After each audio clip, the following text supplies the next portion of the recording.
Radio, where gamers roll. www.d20radio.com.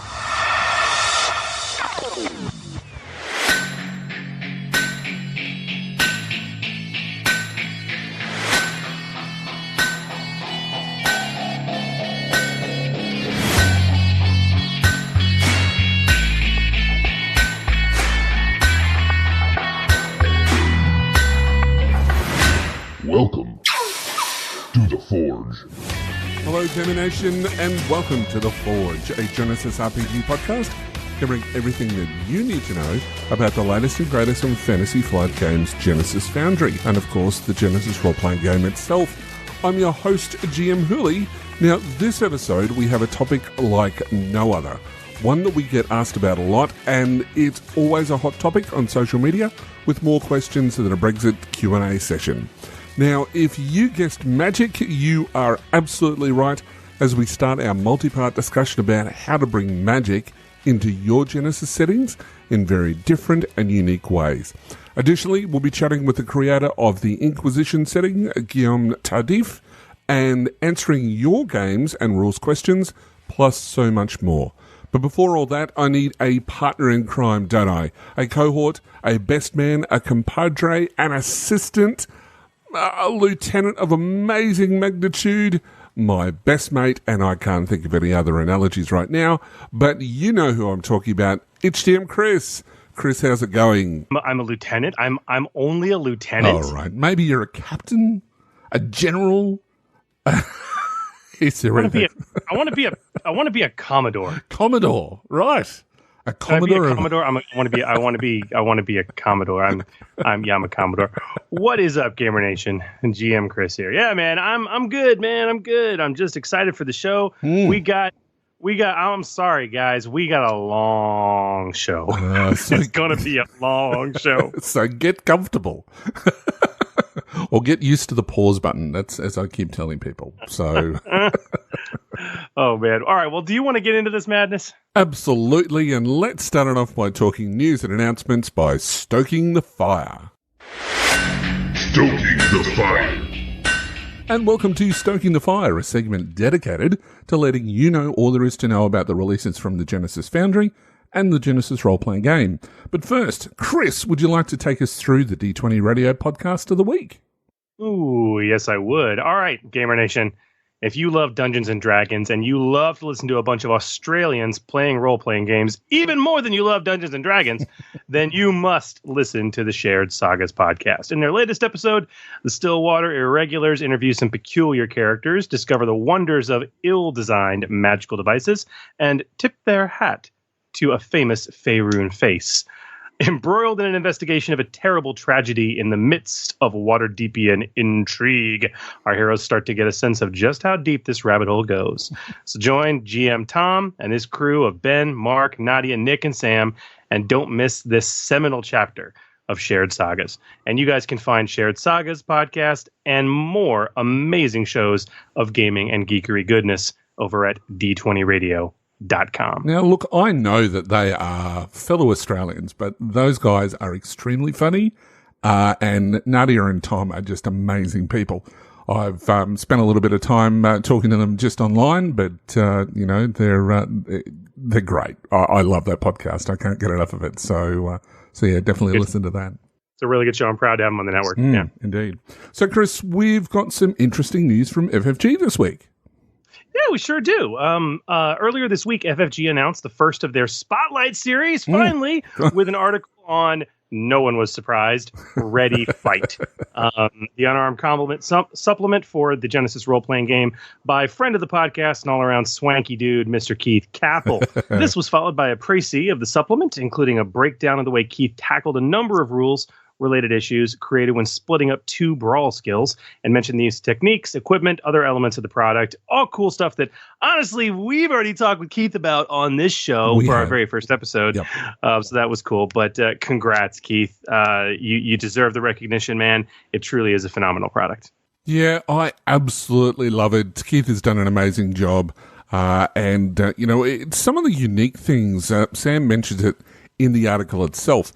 But for example, using the two brawl skills. So he's got brawl and he's split it up into two different ones. One's based on agility, one's based on brawn, which is great if you're wanting to run a game where you don't want to have the problem of one ability being used throughout the setting, or one attribute being used throughout the setting, such as brawn, which is obviously the case with the brawl skill, and you don't want everyone to be having that one attribute as maxed out. So to be able to split it up, great idea, great for the setting.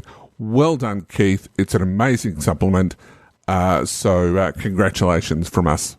And speaking of that, don't forget to make sure that you submit your favourite Foundry supplement to FFG for consideration.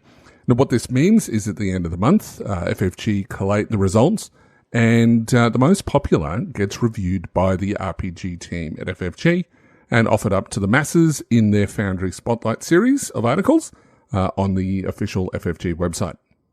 And this really is an incredible opportunity for all the authors to help sell their product through direct promotion by FFG. Additionally, more sales means more incentives to keep them producing the products you want to see. So be sure to send an email to Foundry Spotlight at fantasyflightgames.com and tell them what Foundry product you want them to spotlight by placing the name of the product you want to vote for in the email subject line, and then include a brief 1 to 2 sentence reason why you want FFG to review that product. But good stuff. What else FFG announced, Hooli? Because there's more stuff coming out of it. Absolutely. There's so much stuff this week. So a little bit of a surprise. The following day after the Spotlight, when FFG announced two products, one of which is for the Star Wars role-playing game, Genesys Big Brother, as it were, namely Starships and Speeders. Now, this book looks absolutely amazing, and I know was worked on by freelancers Phil Majewski of Studio 404 Games and Chris Hunt, who brought us the Power of the Vril on the Foundry. But not to be outdone, they also dropped a preview of the expanded player's guide with a look at the settings in the book. 3 settings. Oh, it's absolutely cool. Like I need to get my hand on this book. So the 3 settings that get mentioned are going to be Age of Myth, along with some great artwork of a Sphinx, and its accompanying archetype, the Demigod. Then we had Monster World, which looks to be a Monster of the Week type setting, and its accompanying mad scientist artwork with these creepy cultists in the background. It was very, very cool. And of course, the Fearless Slayer archetype. Can somebody say Buffy? It was really I can cool. say Buffy. It does look very, very cool.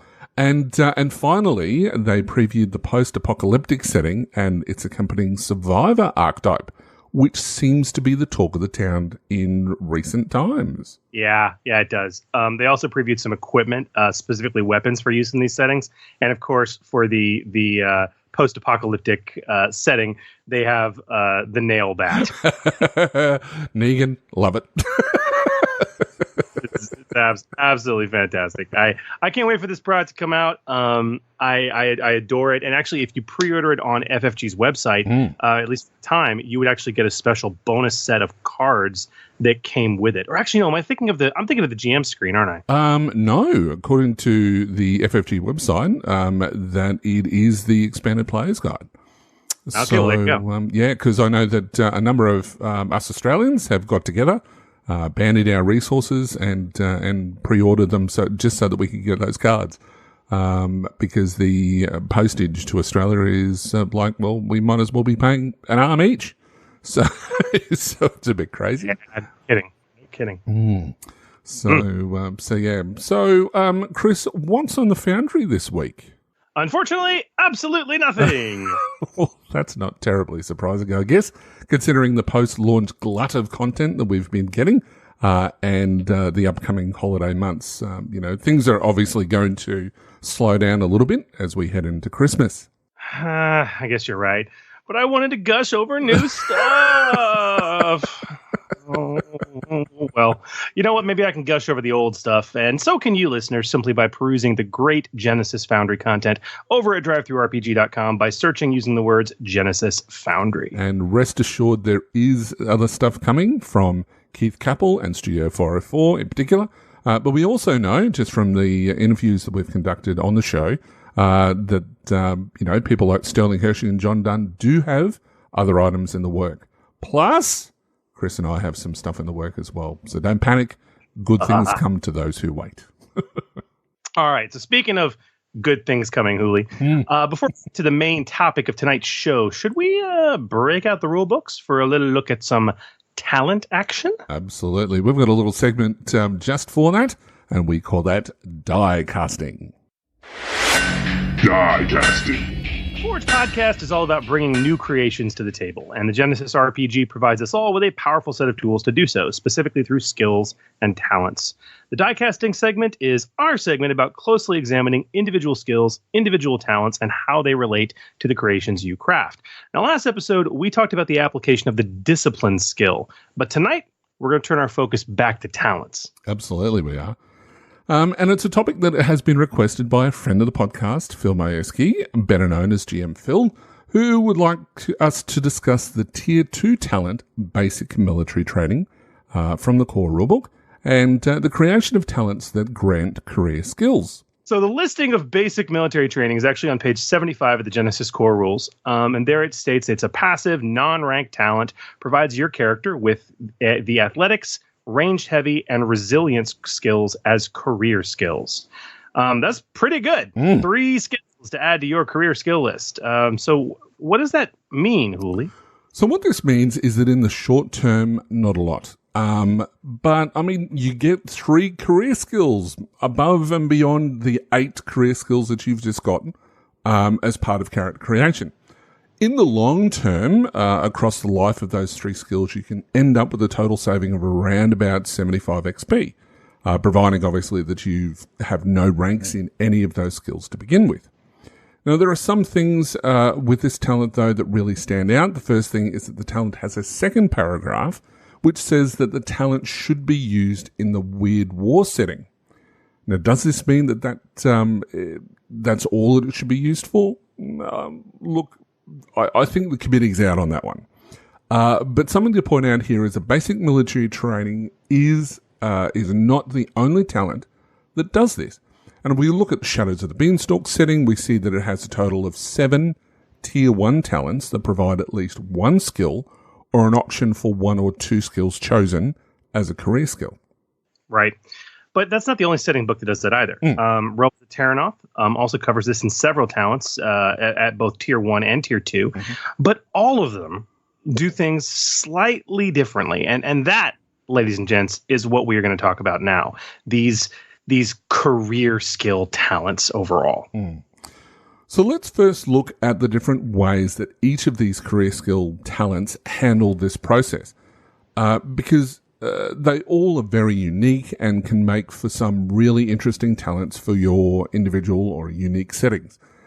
Firstly, though, let's look at our rules of thumb. Sound like a plan? Sounds like a plan. Awesome. So the first rule of thumb when you're creating this type of talent is to make it a Tier 2, usually. Now, Usually. there has to be that disclaimer, and I'll explain why. So we see that this level of talent adds 1 or more career skills to your career skill list, and it's either a Tier 1 or a Tier 2 talent, but it's never higher than a Tier 2.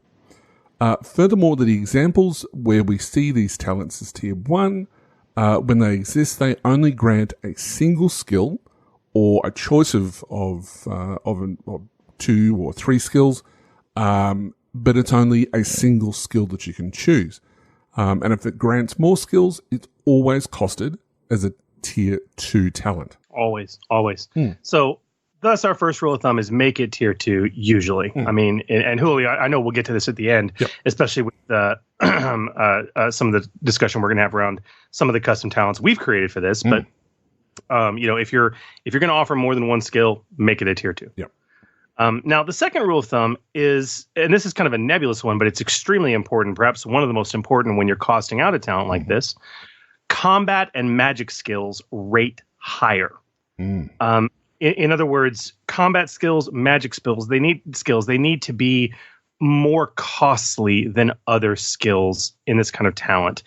Does that mean that you give it a higher tier? No, not really. What does that mean? It means that if your career skill talent adds a combat skill or a magic skill to the character's career list, it should either be tier 2 or provide incredibly restricted usage as a tier 1 talent. The Templar talent, Huli from Terranoth, is the prime and honestly only example of this. Where Templar basically says that divine magic obviously is now a career skill for your character, but they can only cast one spell using this skill per encounter. Okay, so very, very restricted. Also, as a tier 2 talent, if you cost it that, if it has a combat or magic skill in it, it should only include a single skill of either combat or magic. And this is in addition to any other skills it may grant your career list. And lastly, even when costed at tier 2, if a combat or magic skill is a part of it, it should be accompanied by only one other skill, usually. In other words, if a career skill talent at tier 2 includes a combat or magic skill, it should typically be one of 2 skills the talent grants you. However, there are 2 exceptions to that rule that we see: the hunter talent from Realms of Terranoth setting, and of course, as you just mentioned, the basic military training from the core rules.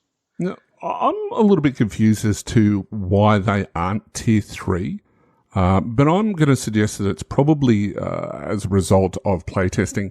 And it does highlight an important lesson that it doesn't matter what our rules of thumb are suggesting. The final result of a talent will depend greatly on its playability, and the only way to find that out is to playtest. Having said that, our guess is that those 2 talents have the following formula of 1 combat skill, 1 knowledge skill, and a rarely used skill. So if we look at basic military training, it's got, for its main skill, obviously it's ranged heavy, but then it has athletics as its secondary skill because athletics gets used fairly often. And then the dump skill, for want of a better term, is resilience. Now I know that we spoke about resilience a couple of episodes ago, but resilience doesn't get a lot of love except in certain circumstances. And hopefully, if you've listened to that episode, will have changed your mind on that. But resilience is the least used skill, and it's also a little bit thematic too. Hunter is the other one that you mentioned, Chris, and ranged again is the main skill. Knowledge geography is the secondary skill, and then survival. Again, survival isn't used very often, but again, it's going to be dependent highly on what setting that you're running and how things are going to play out in your campaign as to which one's going to be, used more often. I completely agree. And honestly, all this ties in, I think, to our last rule of thumb. So we have make it tier 2, usually. Combat skills rate higher. And what's our last rule of thumb? So our last rule of thumb is that it has to fit a thematic concept. Every example we see of a talent that provides a career skill is designed to accommodate a specific character theme or a concept, or even a background that a character has. This not only informs the naming and fluff of the talent, but the skill choices as well. Typically, a good rule of thumb is to include a thematic choice for, as I mentioned before, as an active skill, a passive skill, and then a knowledge skill. Unless, and there's a big unless here, unless combat or magic is the active skill, in which case you should then typically pick a passive or a knowledge skill to accompany it. Now, a good thing to note here is that with talents like Bard and Runic Lore, for example, the skill accompanying the magic skill in these cases, verse and runes, is the associated knowledge skill that is used to calculate some of the spell action effects. Now, we'll talk more about that in our next section.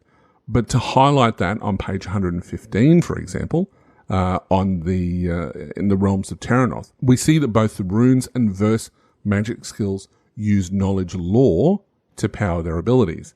And what do we see in the Bard and Runic Lore talents?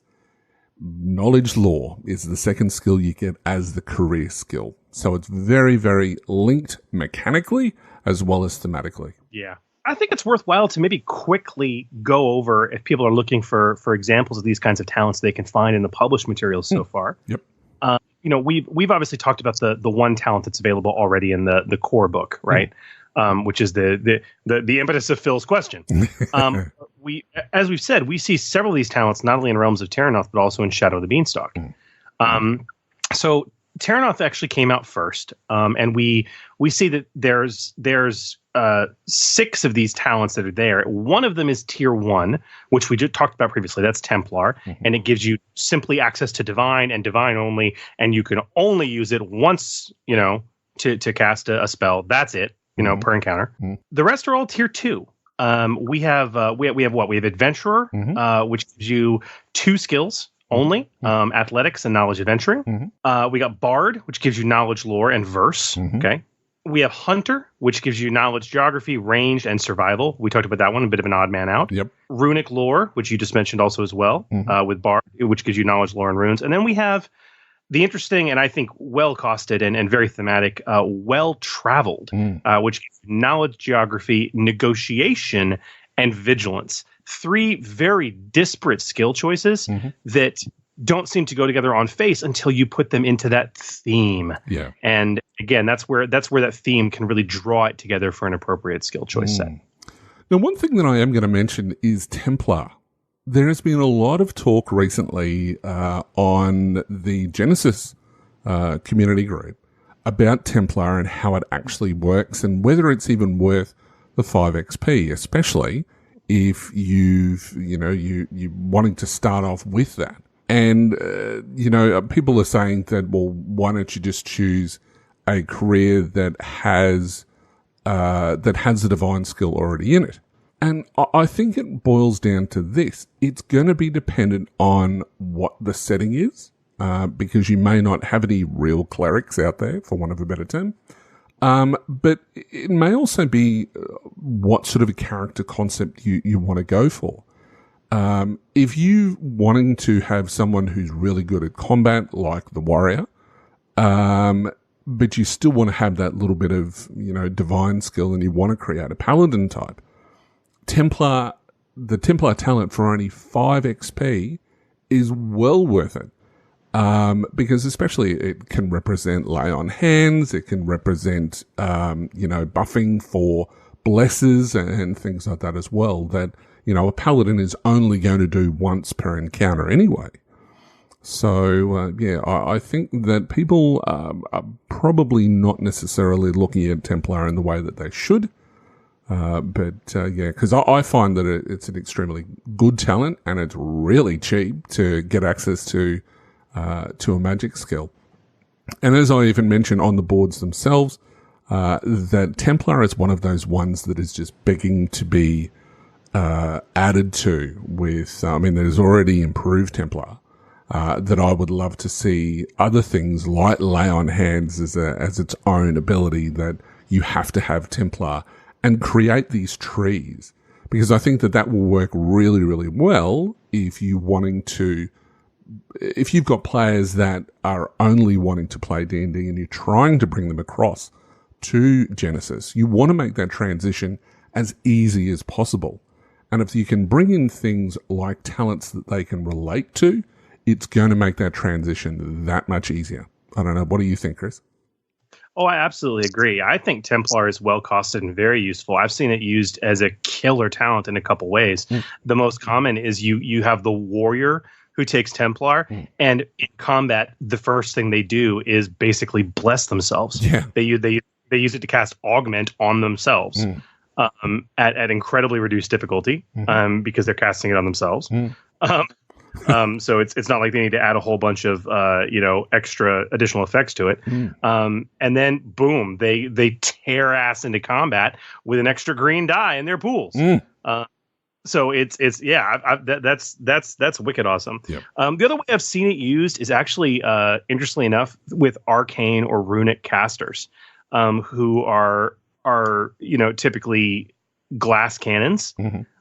Having that, again, you typically only need it once an encounter. That once an encounter ability to kind of have a get out of jail free card and cast a heal spell.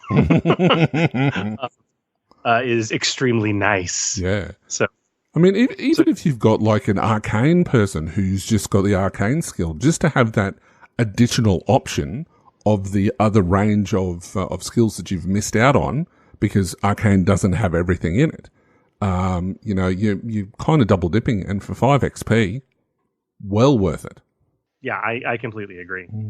Now, what's interesting to me more so, and I think there's a lot of learning to be taken here, are the varied talents that are available in Shadow of the Beanstalk, because they follow a very unique pattern. So the process that they have, they're all tier 1, which is quite interesting. And each of them has really a choice of skills. Each one does it a little bit differently, but I'll just go through them. So we have Corporate Drone, which allows you to choose Knowledge Society or Negotiation. Disenfrancesco, or however it's pronounced, I can never say it properly, is Streetwise or Survival.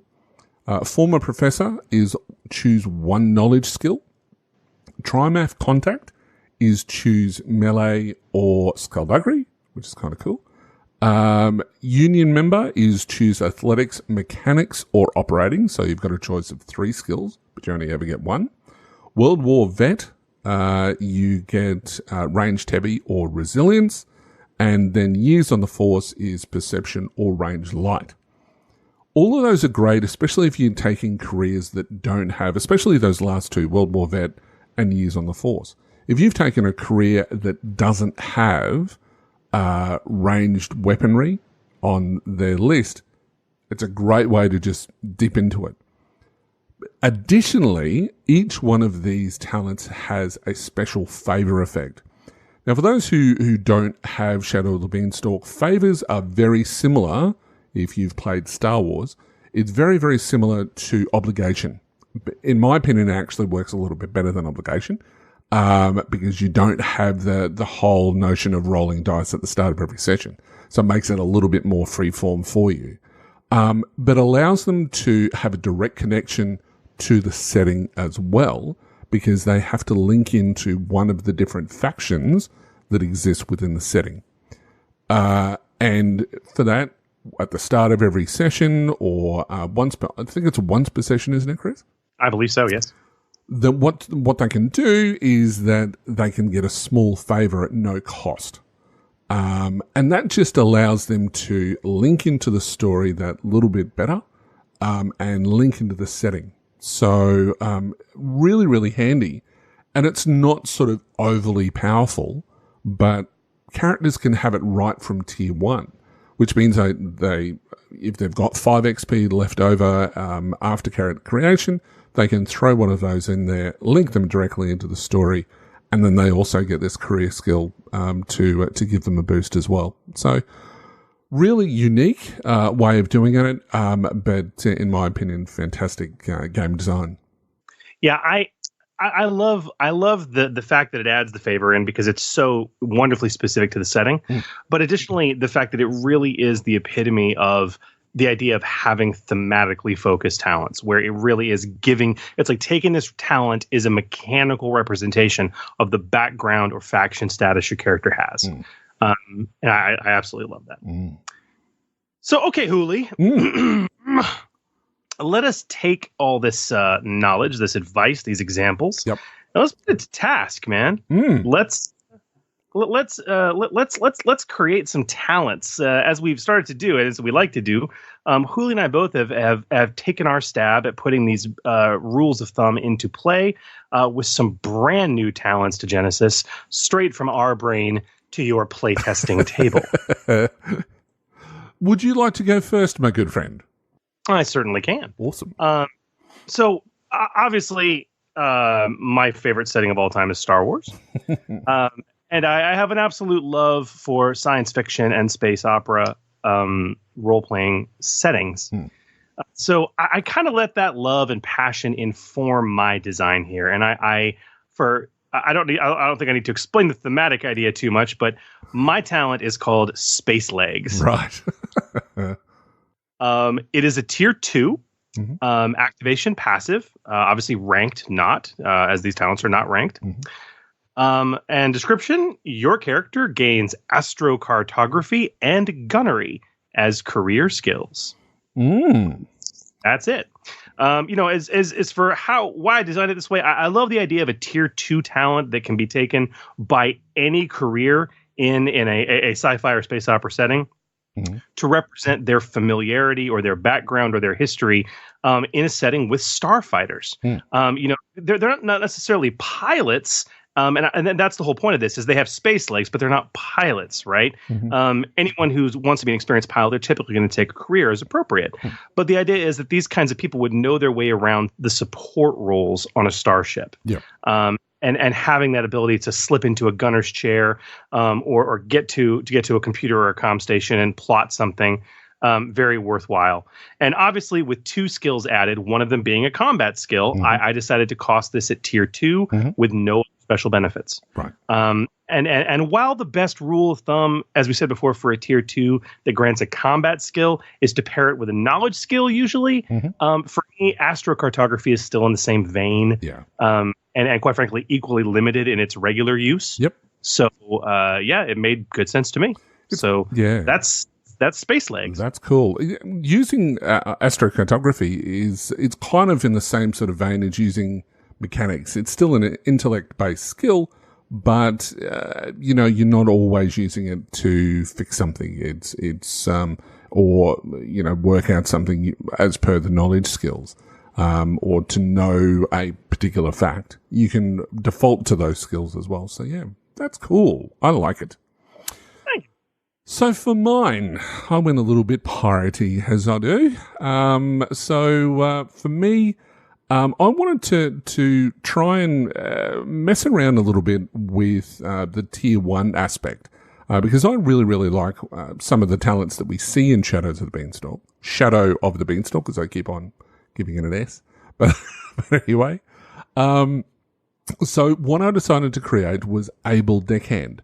Very similar in concept to what your suggestion was with Space Legs, Chris, is that if you've got a pirate setting and, you want to make sure that everybody on board can do their thing or can do something on board the ship, you want to give them skills that they can utilize during the campaign.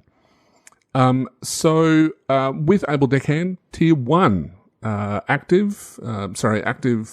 activation, should I say, is going to be passive. It's a non-ranked talent. Your character gains navigation or operating as a career skill.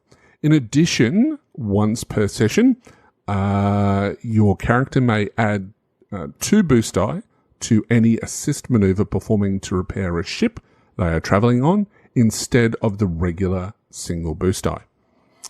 Now, we wanted to do something a little bit different here, and I love adding boost die into the mix, having run a pirate-style campaign in the past.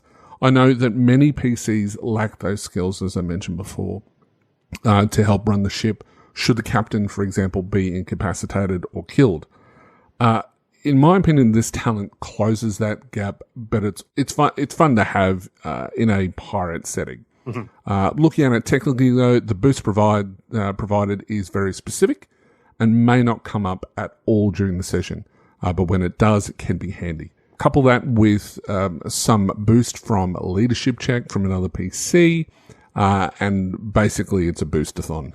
Something I found the players love during the session because they're always fishing for a boost die. So there. Yeah, I think it's great, and I actually agree. I think it's very well costed. I mean, you're not providing a combat skill. You're giving one skill as a choice, and you got a nice little situational once per session benefit. I think it's great. Well done. Thanks. Well, great discussion and great talents here. So, Hooli, where can listeners find a copy of these talents that we have just created on the show? Indeed, they can visit our website at www.forgegenesys.com under our resource section, where you can find these talents and all of our content from previous episodes. Plus, you can find a number of links to community content, the Genesys Foundry itself, and, of course, the FFG website. Awesome.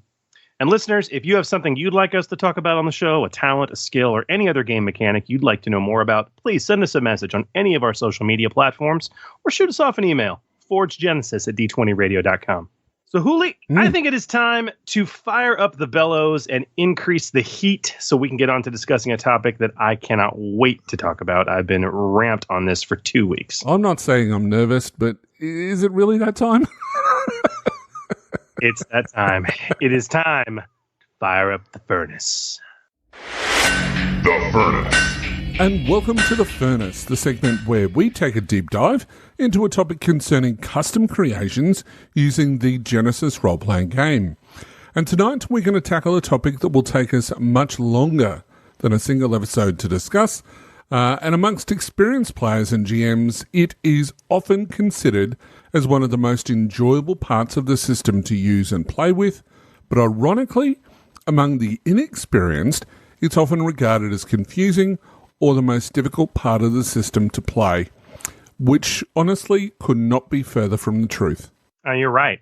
I mean, what we're going to dive in tonight, in the first of what will be a multi-part series, is the magic system within Genesys.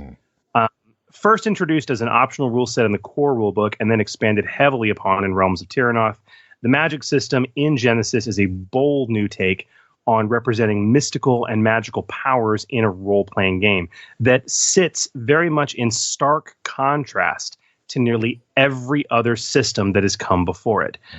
Even the predecessor of Genesys, FFG's Star Wars RPG, which introduced a brand new take on force powers, is still only a faint ancestor of the Genesys magic system, which separates itself in crucial ways as a genuine evolution of the mechanics behind magical powers in a narrative RPG. Yeah. And that's the heart of it, Chris, because the magic system in Genesys is one of the most advanced expressions of the narrative design inherent in this system, providing boundless opportunities for complete flexibility while still being reined in by good, balanced mechanics. But this inherent flexibility and narrative expansion is divergent from the rigid magic rules in virtually every other popular RPG, cough cough D&D, which, as we've said, means that new players and GMs are often left speechless, scratching their heads in confusion. Mm-hmm. So tonight we're going to take the first steps to easily explain and demystify the magic system of Genesys. Not just so that new players and GMs can easily understand it and enjoy it, and by the end of this episode tonight, you will. But also, and more importantly, to break it down to some of the core components and rules of thumb that any designer or aspiring designer of new Genesys material should take to heart. And that's really the lens we are going to focus our discussion through. Yep. Because the bones of the magic system are so versatile and so expandable, as we'll get to in later episodes, they can be modified and reskinned to accomplish nearly any kind of magical, supernatural, or superhuman power in role-playing games. And understanding these core principles is the first step to eventually reskinning and restructuring the core magic system for your own purposes in your own settings. But tonight, we're going to focus on the core rules and focus on how to expand those rules in their current skin. Yep. Sounds like a plan. As intimidating as that might seem, it really isn't. I love the magic system in this game. Agreed.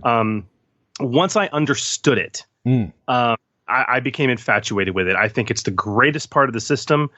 I absolutely. I mean, Hooli, the first ever thing I ever wrote, which I'll never be able to publish, unfortunately, for Genesys, was a Harry Potter setting, which you guys can actually download if you want it. It's over in the backer zone section of d20radio.com, free to the world. And I learned a lot doing that. My current offering on the Foundry takes a really weird spin on the core magic system. I love it. I love the magic system. So I really want to talk about this, but where do we start? Okay. So before we go any further, we're going to have to give a bit of a boilerplate. Core rules versus Tyranoth. So we need to point out that there are currently 2 published products that utilize or present the magic system, the core rules and Realms of Tyranoth. Now, while we will be referencing Terranoth on occasion, we're going to try pretty hard to keep our discussion within the rules presented in the core rulebook, as this is the base design and template for Magic. Terranoth is a great example of how to expand that rule set even further.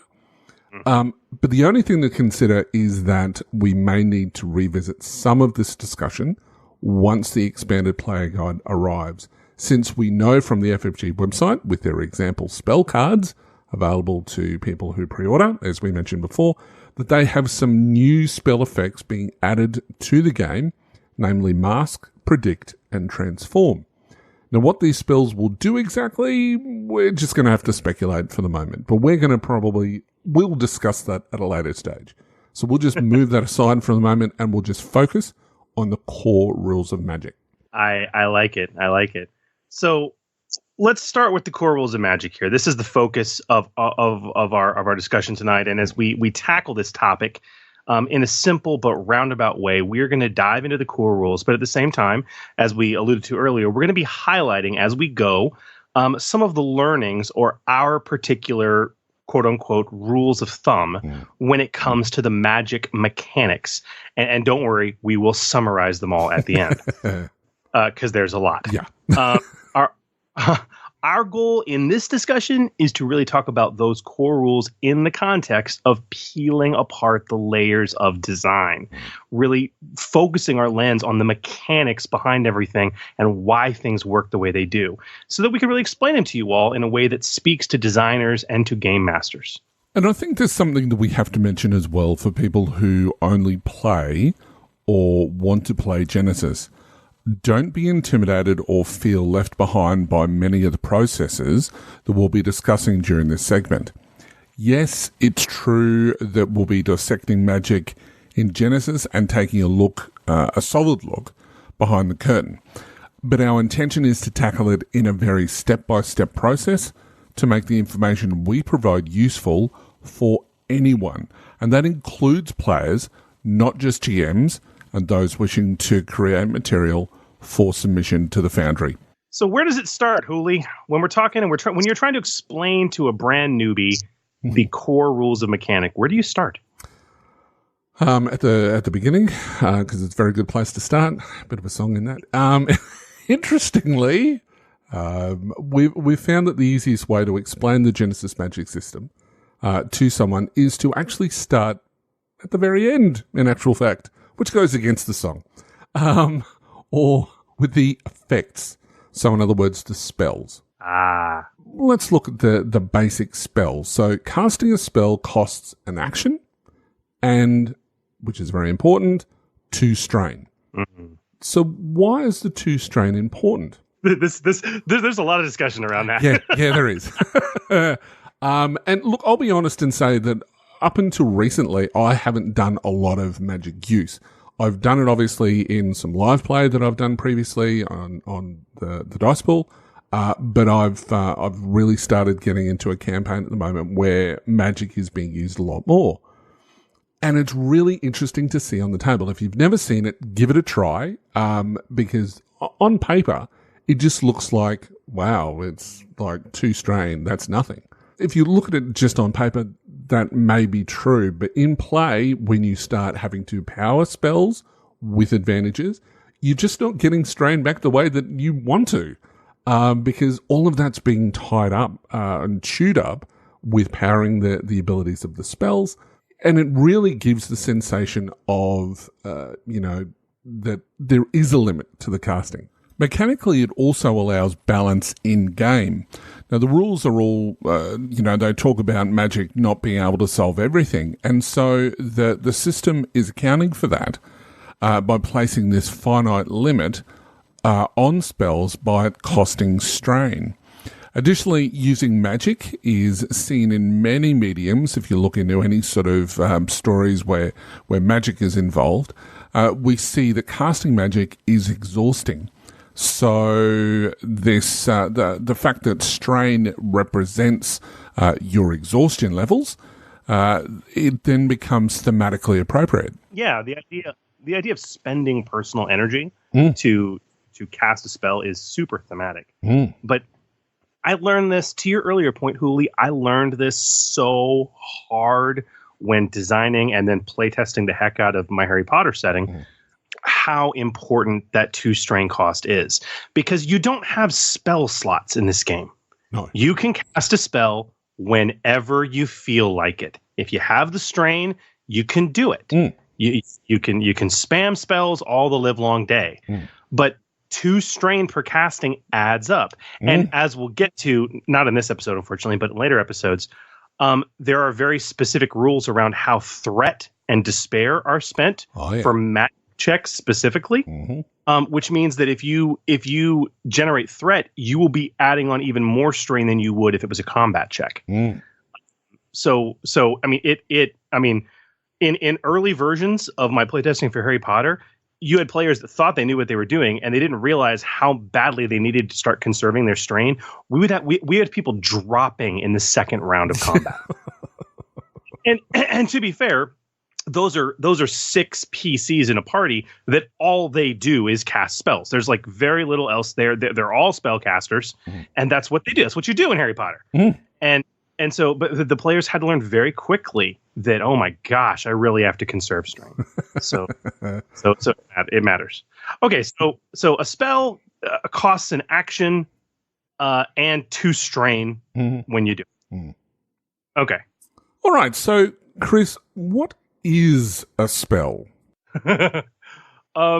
Okay, so this is the biggest departure point when it comes to Genesys magic. Like, unlike other RPGs out there, Genesys takes this very narrative and combined view of magical effects. And this can really throw the uninitiated off guard, especially those that come from a world where they learned to roleplay playing D&D. Because in most role-playing games, players are used to very discrete, sometimes painfully discrete spell effects. What do I mean? Okay, so instead of having discrete options for Ray of Frost, Electric Shock, Burning Hands, Thunderclap, Magic Missile, Acid Arrow, Divine Smite, Fireball, Chain Lightning, Lightning Bolt, Sunburst, Scorching Ray, Poison Ray, Inflict Wounds, etc., etc., etc., etc., you have one spell called Attack. Right. It is used to attack someone and deal damage to them. Which is really something that throws a lot of people off the system itself, because they can't necessarily get their head around it. For example, why can't I just cast Acid Arrow and it does something? Why can't I just fire off a fireball and I just roll some dice and it does something?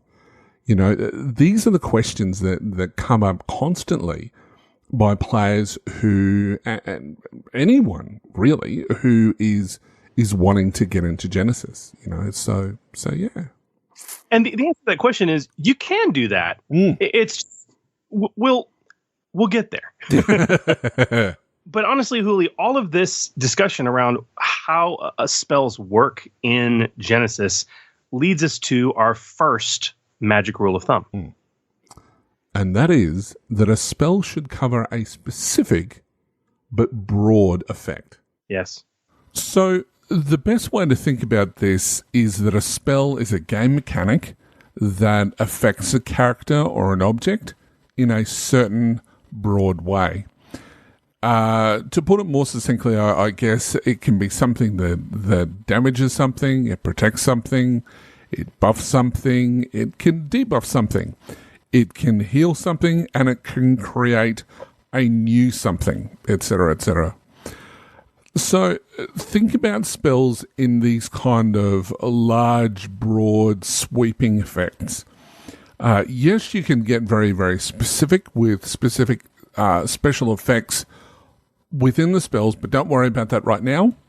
We will get to that later on. Well, we're going to be saying that a lot, I think. But you got to start here. Yeah. Understand what a spell is and the fact that it's incredibly broad.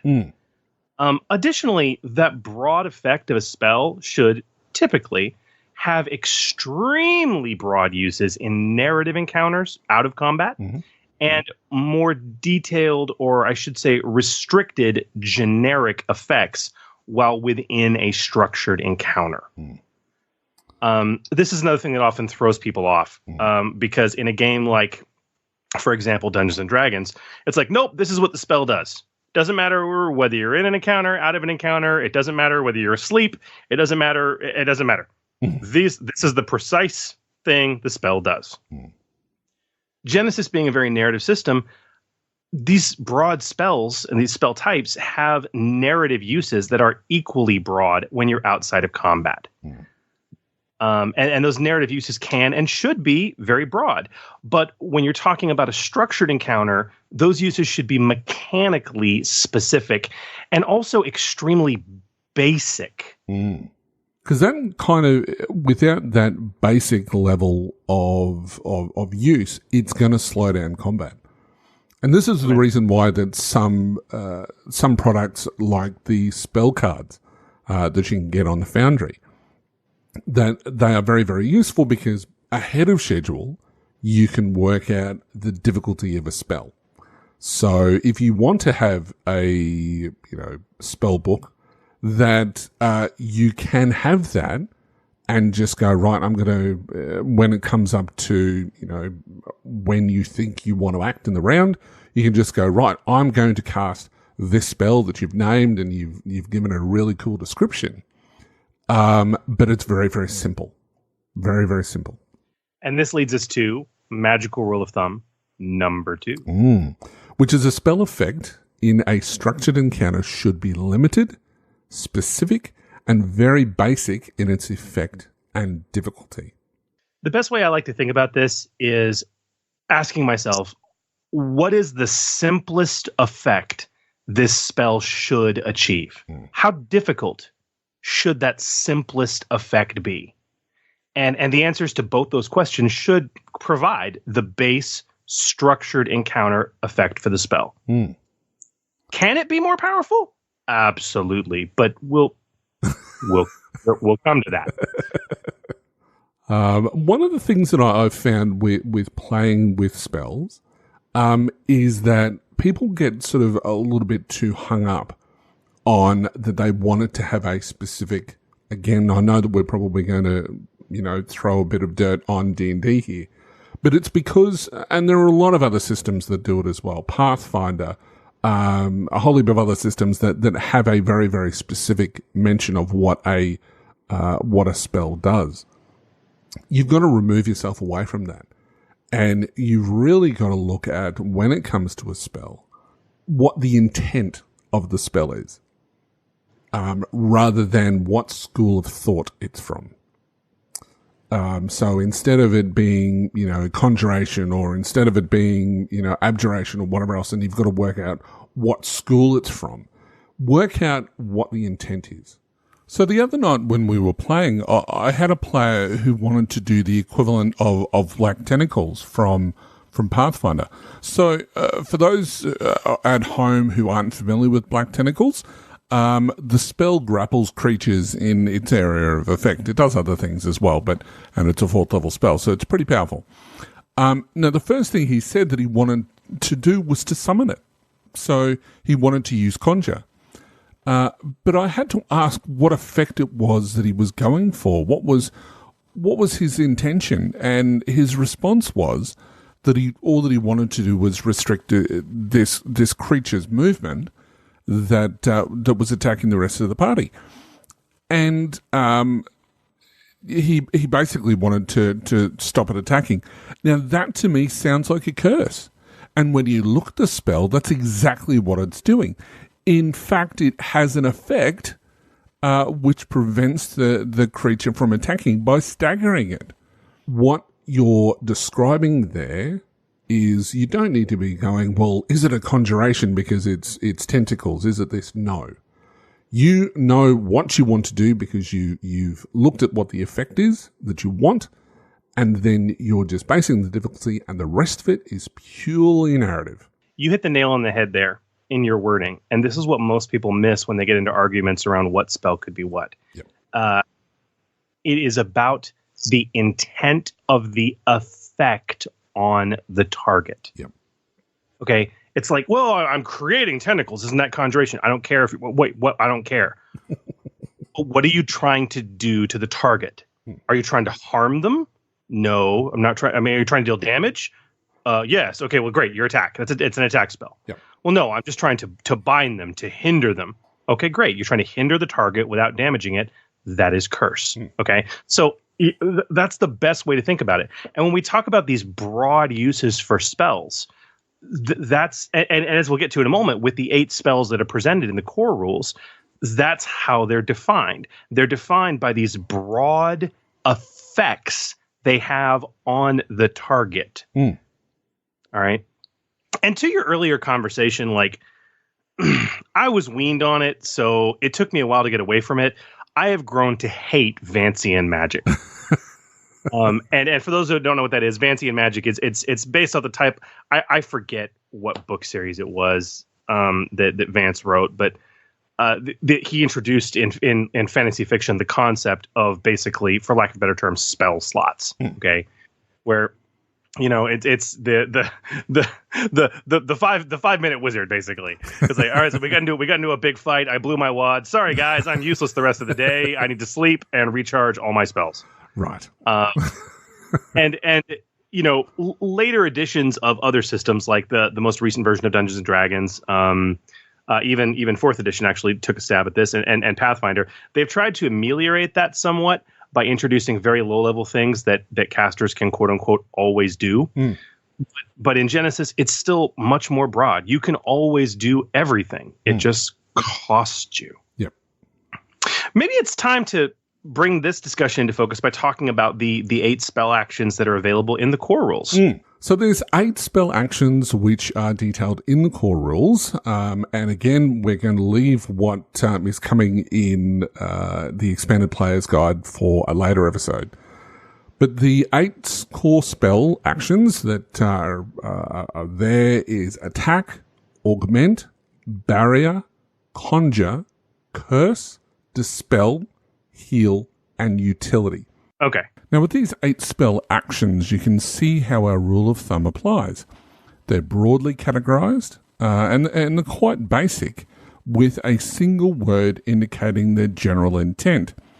In other words, the effect that the spell action provides. Now, you're probably thinking that these sound an awful lot like schools of magic, and to be honest, if that helps you ease into this process, you go right ahead. Although you may be doing yourself a disservice, because as I mentioned, these spell actions have more to do with the effect or the intent of the spell rather than an actual school of magic. That's the way to think about it. What effect is it going to have on the target? That's right. So for each spell, we can briefly talk about, the magic as far as how each of those skill actions are used. Now, each of these spells has a base difficulty to use them, and they are spelled out, no pun intended, in the rules. But Chris, the big question is, what do each of them do? An attack spell is just what it sounds like. It's used to deal damage to a target. And we're not going to get into this detail for all of them, but because you guys can read.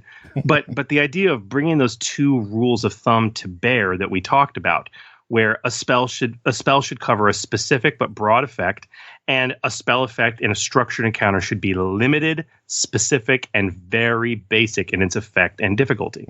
When you start with something basic like attack, which is what most people think of when they think of magic, that easy 1 purple die check that you have to make allows you to target a single character at short range. Okay, that's important. Not engaged. It's not short range or less. It's at short range, no more, no less, and deal damage to them. Depending on the skill you're using, it's damage equal to the characteristic associated with the skill. We'll come to that. Plus 1 for each uncanceled success, like a combat check. So that's it. And that's actually relatively small damage. I mean, even a powerful character with like a powerful wizard guy who's using Arcana and has like a 4 in intellect, that's a base damage of 4 plus successes. I mean, that's weak from most combative standards, actually. Yes and no. I mean, if you look at it that way, look at Magic Missile. Magic Missile only does 1d4 plus 1 at first level. Yeah, but that's my point. That's my point. Is that base effect is supposed to be basic, fairly weak. It can get a lot more powerful when you start enhancing it, but we'll come to that. Okay, so at a high level, attack is about attack. Augment, all right? Augment. What's the theme for augment? What's the effect it's trying to achieve? Well, obviously, it's kind of like your bless spell or your something that is going to benefit the character. So it's going to augment them to make them a little bit better. It's a buff. It's a buff, yeah. So for an average check, all that you're going to get for a success is going to be that they add an ability die to their check. Now, this is something that can be a little bit tricky, and I just want to mention this very briefly because somebody made the mistake the other night about it, is that it is adding a single green die to the pool. It isn't increasing your attribute because somebody decided that, yes, my soak gets increased because it's increasing my... No, that's not how that works, to quote Han Solo. It is just one green die that gets put into the check. So, yeah, but, augment, it's about a buff. And I don't want to go deep dive into each of these, but too much. But at high level, I mean, you got barrier. It's about protection. Mm-hmm. Reducing damage. That's what it does. It reduces damage at a very basic level. I mean, usually, unless you roll exceptionally well, if you activate that basic spell, you're going to basically have the effect of increasing your soak by 1. Basically. Conjure is very interesting. It allows you to conjure something. Mm-hmm. And honestly, that could be an object or a tool or even a creature, but it's very, very limited and short term in terms of its capability. And if you conjure a creature, it's a wild creature. You don't have control over it. It could attack you. Can I just mention something about conjuring? It's something that comes up quite often on our boards and questions from listeners. Is the difference between conjure and barrier when it comes to things like wall of force, firewall, and things like that, is that if you, because obviously when people think barrier, they're automatically considering, it's a barrier wall or something like that. No. Barrier is, as you said, Chris, it's a protection.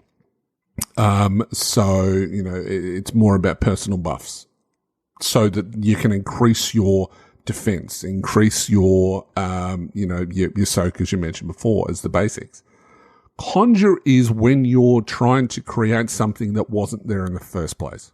Yeah, I mean, and I can see where the confusion can come, but again, it comes down to you got to think about the effect. Okay, so I'm just going to keep coming back to that because it solves every problem. Absolutely, every one of these arguments gets solved when you think about the effect. Okay, what does barrier do? It provides protection against incoming damage. That's its effect against a target. Okay. Mm-hmm. What does conjure do? It summons or creates something for you to use, basically. Now, let's say somebody says, well, you know what? I want to raise a wall of stone, like a perimeter wall, like a trench wall, just a meter tall or half a meter tall. Okay. To for my allies to duck behind against incoming arrow fire, and so would I be conjuring that wall? I mean, that sounds sensible on face, but as a GM, you would say barrier, yeah. It's a barrier. Why? Because what's the effect on the target? That's right. The target is my allies, and we'll get to this in a bit. But basically, you're casting a barrier spell with additional targets. That's what you're doing. Yep. Okay. But what is the mechanical effect? You are making something that is going to provide cover or concealment, protection to you and other allies. Therefore, it is a barrier spell. How it manifests, the flavor, the fluff, the description, that's where the narrative thing really comes into place. And that's why we say it's so broad. It's just barrier spells are used to protect, whether I'm raising a retaining wall of earth from the ground, whether I'm using divine energy to put a glowing halo around my head and make undead shy away from me or shirk when they hit me, or whether I'm going all classical wizard and creating a suit of mage armor around myself made of pure force energy. These are all different narrative examples of one spell, but again, you got to think about the effect it has on the target. Yep. And as you say, keep it simple. Keep it simple. I find barrier and conjure often get confused in that regard. But again, think about the effect. Again, thinking about the effect, we already talked about curse a little bit. Curse is obviously hindering without harming. It's a debuff. Yeah. It's a debuff. That's what it is. You are 100% correct. It's a debuff. Dispel is a very interesting one. Not only because it's, and we'll come to this, it's only available to one particular skill. Not except unless you're in Tyranoth. But it has a base difficulty of hard. Okay. And this comes down to that magic rule of thumb number 2 we talked about, where we said a spell effect in a structured encounter should be limited, specific, and very basic in its effect and difficulty. And I asked the question, what's the simplest effect the spell should achieve, and how difficult should that simplest effect be? When you are dispelling magic, that is, from a thematic and literary fantasy perspective, a notoriously difficult thing to do. Okay? So the simplest form, the most basic form of that spell is going to be dispelling an active spell. And that's going to be a hard thing to do. So when we say basic, that doesn't necessarily mean it needs to be an easy or average difficulty. It may be hard depending on the spell type, but keep in mind that's just going to be a boss spell. That's that's still the simplest or most basic version of what that spell could do. It's still going to be hard. Yeah. So yeah, something to definitely keep in mind there. It says the default difficulty. So yeah, it can be easier depending on the circumstances. So yeah. Yeah. Always with any of this stuff. What about heal? Heal's pretty self-explanatory. It's used to heal. Yeah. Very few people have confusion around that one. But the one that gets a lot of confusion, though, is the last one, which is utility. Yeah, utility is that spell that I love the idea of the utility spell. It's a great catch-all spell in this system. First of all, a utility can only ever have a difficulty of easy. Yep. It can never have a difficulty of more than that. Furthermore, we talked before about how a spell always has a broad set of narrative uses and then a broad but restricted or limited basic set of in-encounter uses. And the book actually breaks out to 2 sections in the chapter for each of those things, for each spell. Utility does not even have a structured encounter or in-combat use. No. It is purely narrative. All right? And utility is designed to do magical tricks, things that don't necessarily have a mechanical benefit in combat or in a structured encounter, but are so random that you don't even necessarily want to classify them by their effect on a target. What are some classic examples of minor spells from other RPGs that might equate to this, to put it in perspective in players' minds? Prestidigitation is always my favorite. So Prestidigitation is a good one. The most common utility spell my players cast is light. Yes. Yep. All right. And you can say, well, isn't that conjure? I mean, yeah, sure. I guess you're creating something. That's fine. But it doesn't matter. I mean, it's still going to be an easy check at that point. Okay. Any of Mage Hand is another one. That just hand. Pick up something to take it to somewhere else. That's fairly small, like a book or a gem that you've been trying to search in the dungeon for. That sort of thing. It's something which is your typical 0-level spells. Or even, first level spells that can be used in a non-combat way. That's probably the best way to describe it. And that's really what they are. It's kind of there as a catch-all. And that's honestly really all we're going to say about it. You don't really need to come back to utility too much. No. But Holy, is this making sense? I mean, as we're walking through these spell types, can we see how those first 2 rules of thumb apply and understanding what a spell is and how it's structured in this incredibly broad sense? Absolutely. So the things that you just have to remember, just to go over them again, with our magic rule of thumb, is a spell should cover a specific but a broad effect. So remember the word effect, because that's what you're looking for. Now, the second magic rule of thumb is that a spell effect in a structured encounter should be limited, specific, and very basic in effect and difficulty. So using these two rules of thumb, you should be able to quickly determine what effect it is that you're looking for, and then in turn be able to extrapolate which spell action it is that you need. Yes. Or creating your own spell action if you're making something new. Yeah, absolutely. Which is kind of how we're going to end this conversation. So what powers these things, Chris? This is the next step. And we said we kind of tackled this sort of in reverse order. We start with the effect first, because once you get a player to understand how a spell is structured, how it works, and how that's so radically different from every other RPG out there, then you can move on to, okay, well, how do you cast a spell? Like anything else you do in Genesys, you do it with a skill check. Yep. And those specific skills actually have a skill subtype that is called magic skills. Shocking enough. Now, the core rules, they outline 3 magic skills, yes? Yes, that's correct. So the 3 skills, now all of this is going to be covered on page 70 of the core rules for those who are following on at home, which is where they talk about the 3 different skills. So the 3 skills are Arcana, which is based on your intellect, Divine, which is based on your willpower, and Primal, which is based on your cunning. Now, each of these skills, they each have their own different flavor. So, in summary, Arcana is, the wizards or your book-learned casters with their ability to manipulate magics of the world or from beyond. Divine is where some type of deity or belief is involved. So it's going to be your clerics, your priests, your holy warriors, and the like.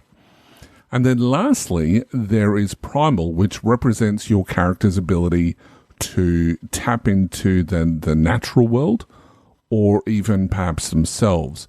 Now, this skill is what would be used for things like druids and rangers, and to an extent even sorcerers, who are tapping in within that inner power to cast their spells. Yep. But the intent is that a character would only be using a single magic skill. Now, that's not a mandate, as we sort of mentioned before in the previous section, especially with things like Templar as a talent. And Realms of Terranos shows us that concept in this circumstance is king, because it introduces another 2 magic skills, which are unique to that particular setting. And that's Runes, which is based on intellect, and then Verse, which is present. So we can have our bards, which is really cool. But as you can see, each of these skills, aside from Arcana and Runes, each of these skills uses a specific attribute which adds to the theme of the skill. Now, could you design a magic skill that is based around agility? No.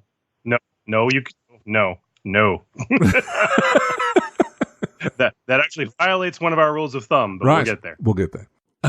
So these are, as long as it's hitting a theme, that's what you're looking for. That's the key thing. And both of those skills are going to be tailored to that very specific character concept, as I mentioned before. So, so that's going to lead us to magic rule of thumb number 3. And what is that, Chris?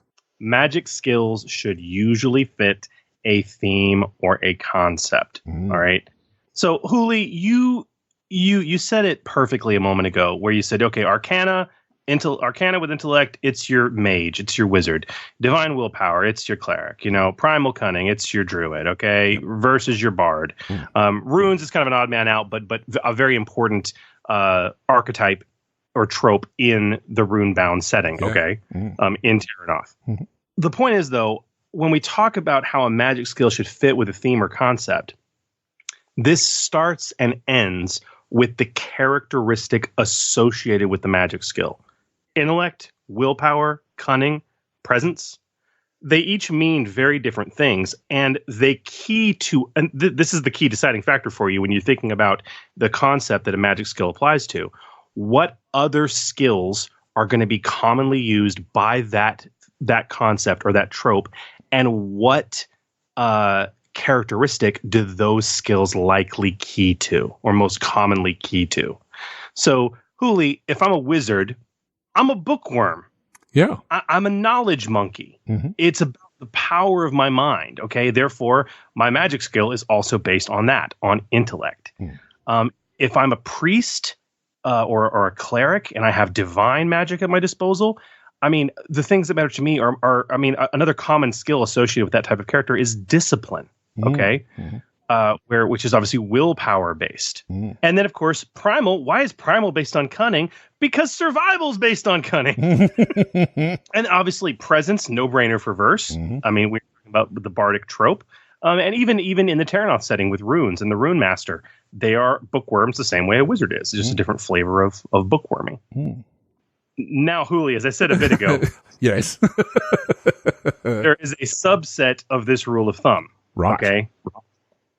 Never assign a physical characteristic to a magic skill.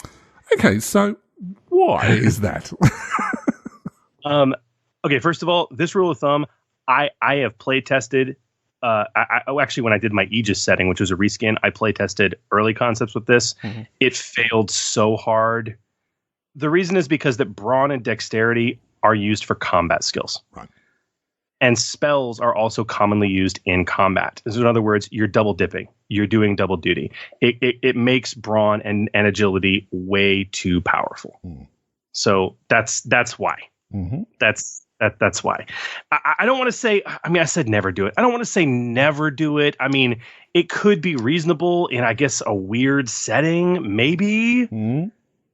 But as a best practice, don't do it. Just don't do it. Look, one of the reason why I asked this question, this is part of me looking at the superpower side of things.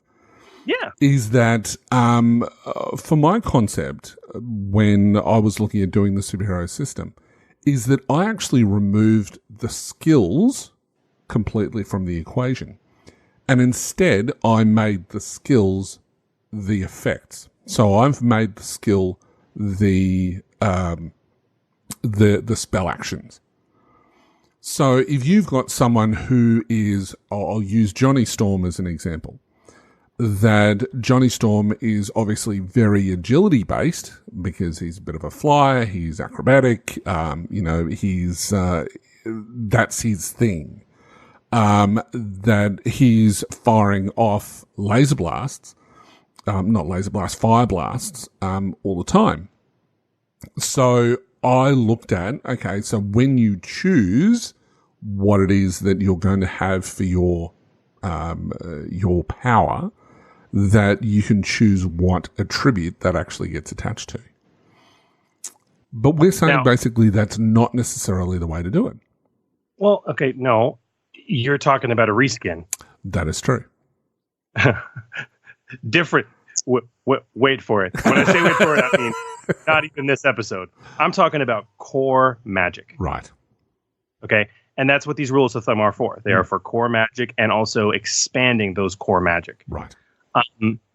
Those are some odd scenarios, and we'll come to that. I found it to fail horribly when I did my Aegis setting, which was actually also a reskin. But in that setting, the heroes still have access to weaponry. Laser rifles and melee weapons, right? In depending on the setting, that may not be the case. The reason that this is a recommended subset for this rule of thumb, to avoid those physical characteristics, is because characters have powerful combative abilities available to them through equipment that is governed by skills that use those characteristics. When you're dealing with reskins, especially in very specific settings where you have a character option that that's not. I mean, And yes, powerful weapons exist in a Marvel superheroic setting, for example, but they don't use them. Okay, you see and they never use them. That's the difference. Yep. Okay. So yeah, but for a future show, I'm jumping ahead. I apologize.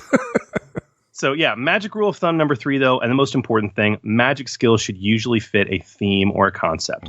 And that comes down to having a special skill for that concept and an appropriate characteristic associated with it. So the skills for spells, the reason why this, I think it's important for people to understand how spells work before talking about skills, is that each spell is cast by a specific magic skill or a few different magic skills. Now, once you know what the spell does, think about the character concept and the associated magic skill that should and should not be able to accomplish that spell effect in your setting and a game. Now, that's going to lead us to what, Chris? Magic rule of thumb number 4. Magic skills should be assigned to spells based on theme or concept. Yep. And sometimes really this makes total sense. Sometimes you're going to have to put some thought into it. Does your skill represent a specific character concept? And if so, what can that magic user do and what can they not do? Should this concept normally be able to cast this spell? Now, this is something that we don't sort of see in a table. I think that this is something that is really missing from the core rules, but we certainly see it in Terranov. Yeah. Is that they have a nice chart which says these are the skills that you have, and these are the spell actions that you can take, and this is a yes or no whether you can do all of that. And that's a really handy table to have. But there are plenty of people, and I know that Scott Sumwalt has done one that you can easily download as well. And it's a really cool thing just to have on the side of your GM screen or nearby so that you can tell what's doing what. But for the argument, let's go through each of those with the 8 spells in the core rulebook and what skills can actually use them. Now, as we do this, let's put the rule of thumb number 4 into practice and talk about why these skills are associated with it from a reasonable perspective. But more importantly, why the skills that aren't associated with it are not associated with it. And I know that there's a sidebar that talks about this, and it's basically for balance more than anything else. But we'll start off with attack. So attack, you can use that with Arcana, Divine, and Primal. And if you got Tyrannoth, runes as well. Yeah. So basically, let's talk about the core first. All 3 core magic skills can be used for attack. And at least to me, that makes sense. When I think about an arcane magic user, attack magic is something they can traditionally do. All right. Magic missile, burning hands, all that. When I think about a divine user, they also traditionally can use attack spells as well. Holy smite, flaming pillar, okay, things like that. And even primal magic has attack capability in it as well. However, despite the fact that this is in the core setting, if my unique setting says, you know what, divine casters, they that's not part of their magical capability, then I might not allow that. Okay. Now, verse is obviously absent, Hooli. Yep. And that's very thematic. I mean, I'm sure there's some out there somewhere in the glut of 12,000 discrete spells that exist for D&D.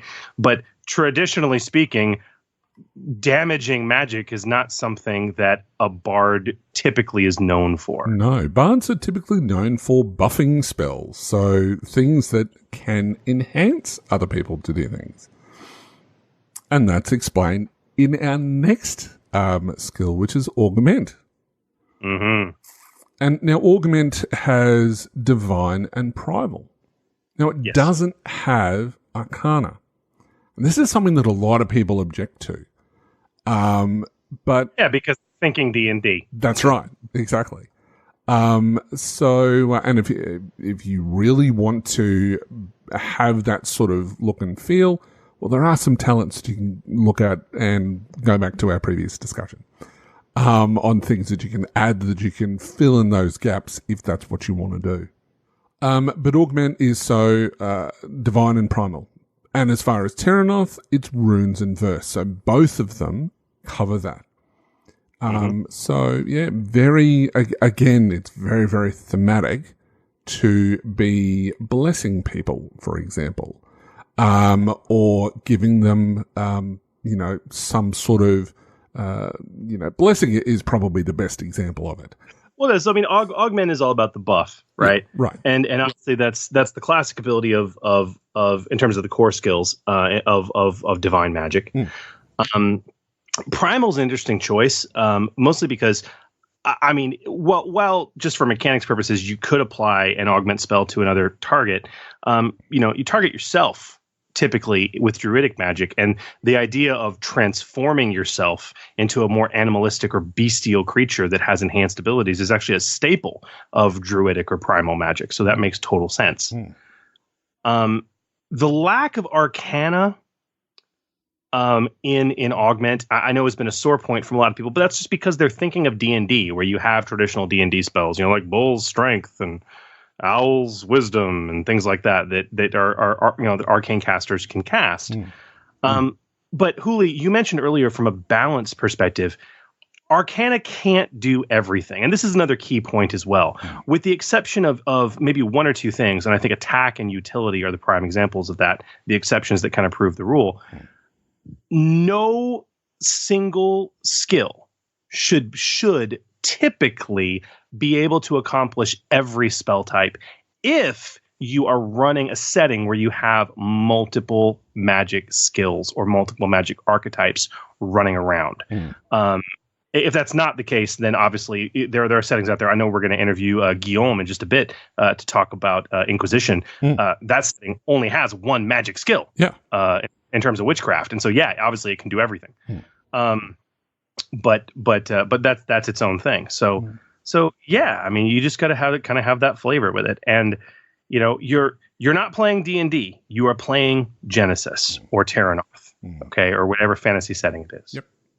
And ultimately, one of the things that is probably a bit of the stickler, and I know that we'll talk about effects that you can add on in a bit, but haste is one of the effects that you can add for Augment.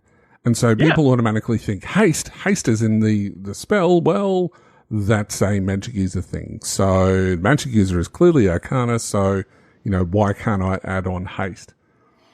Again, how many times did you have to cast haste in an encounter? How many times did you have to do that? Look, I would be suggesting you probably only need to do it once. And that's really about it. Well, why don't you go and take why don't you go and take Templar? That's probably the easiest way to explain it. So that you can gain access to Divine. I've got a player in my Terranoth campaign who wants to be an elementalist. He wants to be able to cover everything. And he asked me if he could swap around Augment and Barrier because, he had Arcana. And he wanted to swap those around to have it sort of like a unique skill. And the more I think about it, the more I think, well, just if you want to be a overall cover everything, look at taking those extra talents. You may be limited as to what you can be casting, but look at those additional talents to add that, to cover up the gaps, for want of a better term. A player cannot be... You can't do everything. No, you just can't. And players love to want to do that. Yes, they do. And if you really feel strongly about it, nab some talents. Make some talents. Have your GM make some talents. And pay for them appropriately. But it's going to be limited. And the other thing too is, in that instance, Uli, at that point, he's not a divine caster. So even if he has access to divine, it's going to be a weak skill check for that player. And what some players like that want is they want it all under Arcana. where they have their 3 yellow, 1 green dice pool. And no, it's imbalanced. It's not designed to work that way. Yep, exactly. Now, barrier is what we got next. Obviously, Arcana and Divine, which makes total sense, as protection magic is both a staple, of arcane and divine magic. And then, of course, runes if you're in Terranoth.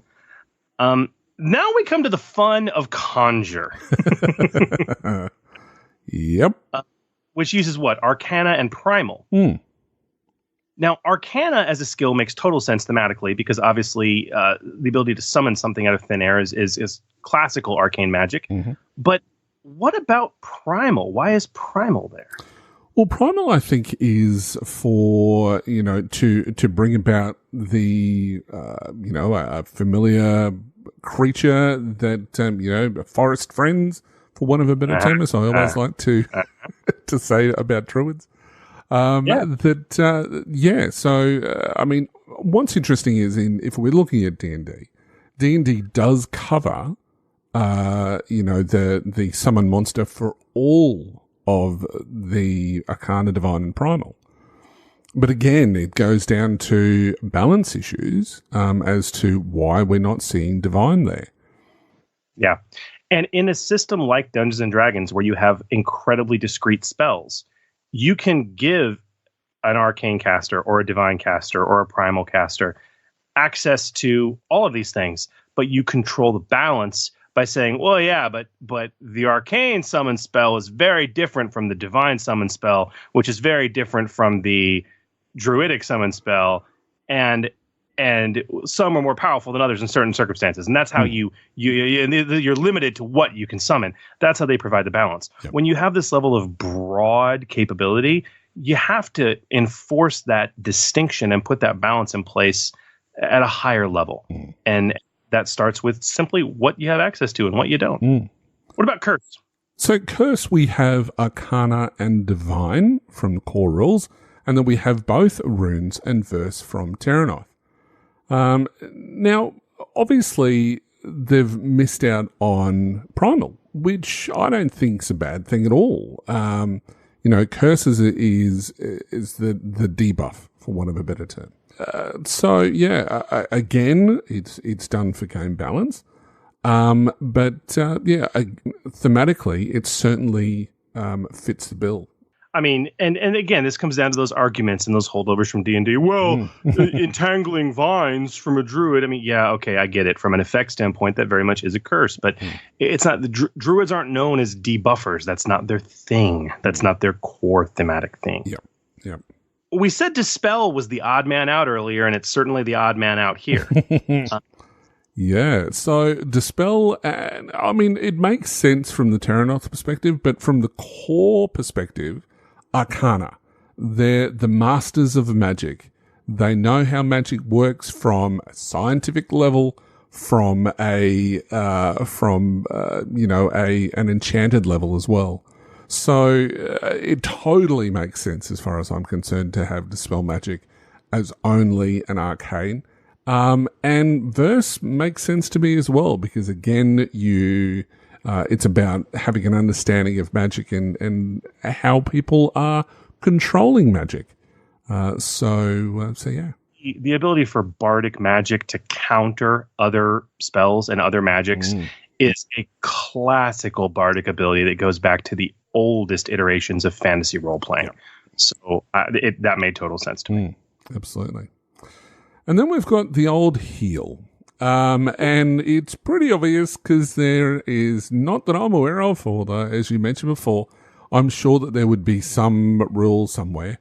But healing is not normally an arcana sort of thing at all. So having it under Divine and Primal makes total sense. Your typical cleric and your typical druid all have healing ability. So definitely under there. And verse totally makes sense as well. Yeah. And again, classically, those are all the abilities of bardic magic, druidic magic, and divine magic. Yeah. They're just there. And then, of course, we come to utility. And maybe we should start by talking about what magic skills can't be used with utility. None of them. They all can use utility, and it makes total sense why. If you're using magic to do really minor things, as long as it's got a narrative flair to it that is going to suit whatever skill that you're using, it's totally fine. Every class, if we want to talk D&D, every class has their ability to cast cantrips or 0-level spells. So yeah, having that under everyone can use utility, fine. It's great. It's balanced and it makes sense. The other thing we glean from this discussion, and if you do have access to Realms of Terranoth and you have access to that table, it's table 218, Magic Skills and Actions that Huli was talking about earlier, which is on page 115, you'll notice something else from this conversation. We've been talking right now about how you should assign skills to spells based on the spell effect and the theme. Also, from a balance standpoint, realize, and you can very clearly see it laid out in the table, that when you're doing this kind of assignment, and again, you have multiple magic skills in your setting, not every skill should be able to do everything. It's just a core balance constraint. Arcane, Divine, and Verse, if you're using Terranoth, they can do all of them they can do a bunch of stuff, but there's 2 spell actions each that they can't do. For Primal and Runes, there's 3 spell actions that they just can't do.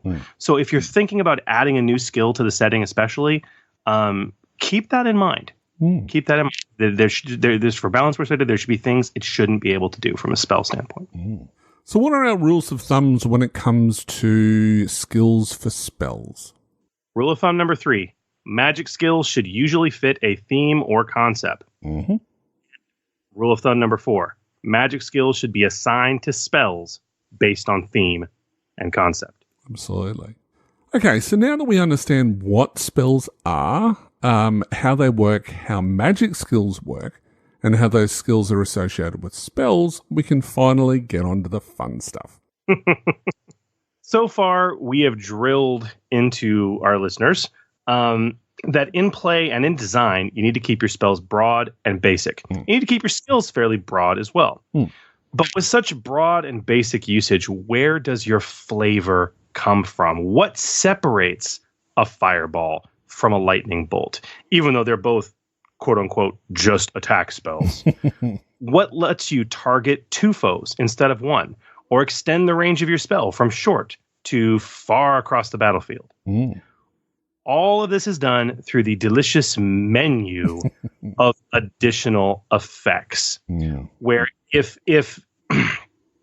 generic or broad spells and skills are the heart of the magic system of Genesys, the additional effects are the brain.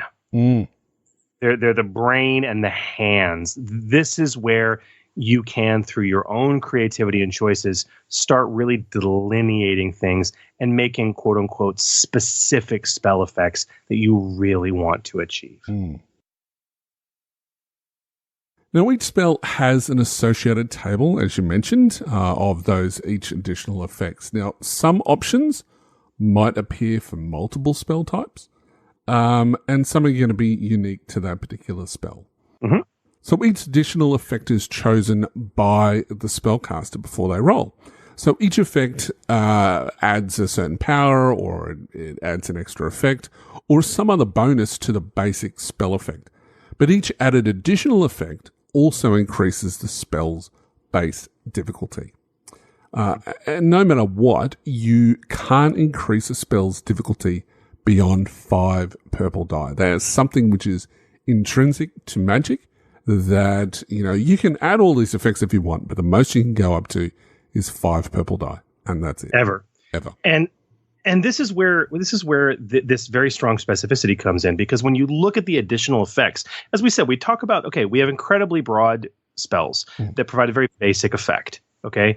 If you want to get more powerful, or you want to get more specific, if you want it to be a fireball or a lightning bolt, or you want it to be a spray that attacks a bunch of people, or you want it to stretch across the battlefield, or you want it to do one of a dozen other potential special things that add this narrative uniqueness and mechanical uniqueness and really differentiate it, it's like this menu you can pull from. And you can, you can go through and be like, okay, I'm going to do an attack spell and I'm going to add blast and fire. Okay. And all of a sudden you have meteor swarm. Okay. Right. And that's how you get there. Okay. Or burning hands. Okay. I want to add impact and lightning. Okay, well, guess what? You got yourself Thunderbolt. Okay, there you go. Where you're adding these sort of menu options that give you this nice mechanical boost to the power of the spell, but at the same time also give it this narrative flavor as well. And as you say, each one you add adds more difficulty. Yeah, up to that max of 5. And I don't. We actually have them all listed out in the show notes, but I don't want to go. I don't want to spend time to go through every single one of these. But absolutely. you guys can read, and we have a ton of additional effects for attack. And really, the only spell that doesn't have additional effects is utility. And why can't its utility have additional effects? Because if it needs extra effects, it probably should be something else. Is what it boils down to. Precisely, and utility spells can't have a difficulty more difficult than a single purple die of easy. So, I mean, you couldn't even add additional effects if there were. Now, one thing that I want to add here, as far as the difficulty goes, where it maxes out at 5 purple die, that kind of goes against the core rules. Now, the core rules say that if anything's, it does have an impossible level of difficulty. But the thing is that that's when you're talking about how hard something is. It's not talking about the dice itself, because it still maxes out at 5 purple die. It's just that if something is completely impossible to try, that you're going to have to be spending a story point to do that at the same time. Can you do that with magic effects? No, you can't. It's as simple as that. Not per the core rules. Listen, if a player wanted to spend a story point and suggested it, I mean, I'd probably say yes. Depends on how descriptive they are. but the point is, it's not rules as written. No, that's right. Exactly right.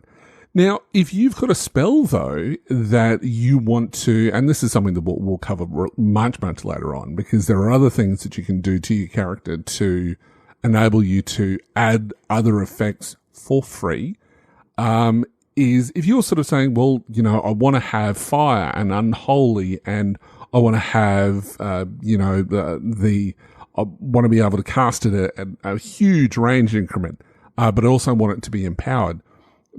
You can't do that. However, there are certain talents that allow you to reduce the difficulty, and that's something that you can look at for your character as well, such as Signature Spell, which is from Terranoff, and other similar talents that allow you to add certain effects. But we'll get onto that at a later stage as well. Well, honestly, Huli, it's a perfect segue into our next magical rule of thumb. Because what you just described is a beautiful and my favorite part about this entire system and additional effects. And that is magical rule of thumb number 5. Additional effects should force a player choice. Yeah. The coolest part about additional effects is they let you really get granular with a spell, craft it, hone it to a precise and very specific set of not just mechanical, but narrative effects. But those additional effects should be costed with increased difficulty to where players don't get to have it all. They really need to choose what effects to apply based on the scenario.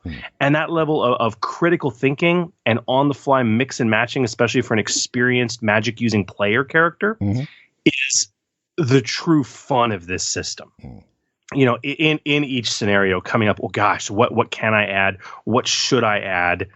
Oh man, can I make that? Okay, is it going to be too difficult? Oh gosh, do I want to risk the extra threat if I succeed? I mean that's the heart of the narrative dice pool creation, really, right? Yeah, absolutely. And I mean, as I mentioned before, if you've got new players that are not as familiar with this setting, find a piece of paper or go to the Foundry and download the spell cards that Silverwing Studios have done. And it's great because you can basically set up ahead of schedule all of the spells that you want to use, especially for beginner players. that, and even beginner GMs, if you look at a lot of the NPCs that we see in Realms of Terranoth that have magic in their stat block, you'll notice that it will just have 1 or 2 spells that they can use. But it clearly says that this isn't the only thing that they can do. But it just makes it a little bit easier, and it gives it a little bit of flavor as well, to cast those particular spells. See, and it's interesting to me. It's like I find that that spell cards where you basically come up with a recipe. It's like writing down a recipe. Yeah. Okay. Yep. If experienced players who are very experienced with the Magic system, they may use them as reference, but after a few sessions, they typically don't need them. No. They get it, they understand, and they relish it. The biggest benefit for those spell cards regularly being used is, back to your point, for the GM. Yeah. Because let me tell you, that mental fun chess game, which is great when you're a player, can be a real pain in the keister for a GM running magical throw. I got too much to think about. Yeah, okay, absolutely. But ahead of time, if I can write down 3 spell recipes that have the additional effects I want added in, and there's the difficulty for me right there, and I know what the additional effects provide, and this and that, and I can just reference that with a glance. That's great. I'm at the point now that every magical threat I throw at a party, I've got spell cards for that threat with the stat block. And that's just smart GMing, really. Yeah, it just helps me out that much. So yeah, that's the thing. When it comes to players, additional effects should force a player choice. Magical rule of thumb number 5. So most players and designers are also going to gloss over very, very specific and a cool point with additional effects. And that skill selection does matter. And it's not just for magic skills either. First of all, there's what we've referred to in the past episodes as secondary skills for a spell's additional effect table. Now, this is common and a good thing with many additional effects having their benefit be equal to the caster's ranks in a different skill. Again, it slows down the progression a little bit, and it means that they have to, divert their XP expenditure so that, they're not just getting uber powerful just under the one skill. Mm-hmm. So for the spells in the core rules, this secondary skill is knowledge. Now it applies to the 8 of the 14 additional effects for, attack, where you've got blast, deadly, fire, impact, lightning, destructive, and poisonous. Under divine health, and primal fury for augment, adds defense for barrier and despair for under curse. Now, for 4 different spells and 12 different additional effects, the same secondary skill is used. Now, consider that for a minute and remember it, because it leads us into our next rule of thumb, which is magical rule of thumb number 6. The secondary skill for additional effects should be simple and thematic. So as you said, for magic and core rules, knowledge is a natural secondary skill. Okay, it makes sense. All right. And obviously, depending on the setting, you're not going to have knowledge. You're going to break it out to the appropriate sub-knowledge skill. Yep. Okay, like Terranoth uses lore. Okay. Now, I can tell you all from very hard-learned lessons that, Huli, you actually helped me with when you were doing some of my early playtesting. Yep. The folly of trying to get cute as a designer by using different secondary skills for different additional effects or across different spells. Okay. Oh my gosh, I've got a barrier ability here. It's a protective. I'm gonna have the secondary skill be vigilance because that's thematic and it makes sense. Okay. But over here, oh gosh, for this one, it's discipline. I'm going to use discipline because that makes sense. It doesn't work. It spreads because Huli, you brought up a point earlier that having the secondary skill adds a little bit of a balancing extra XP burden on the character. Mm-hmm. But when you start making it radically different skills for different additional effects, it makes that burden too great. Worst case scenario, if you're designing your own spells, keep the secondary skill the same across any spells that use the same magic skill to cast them. Okay.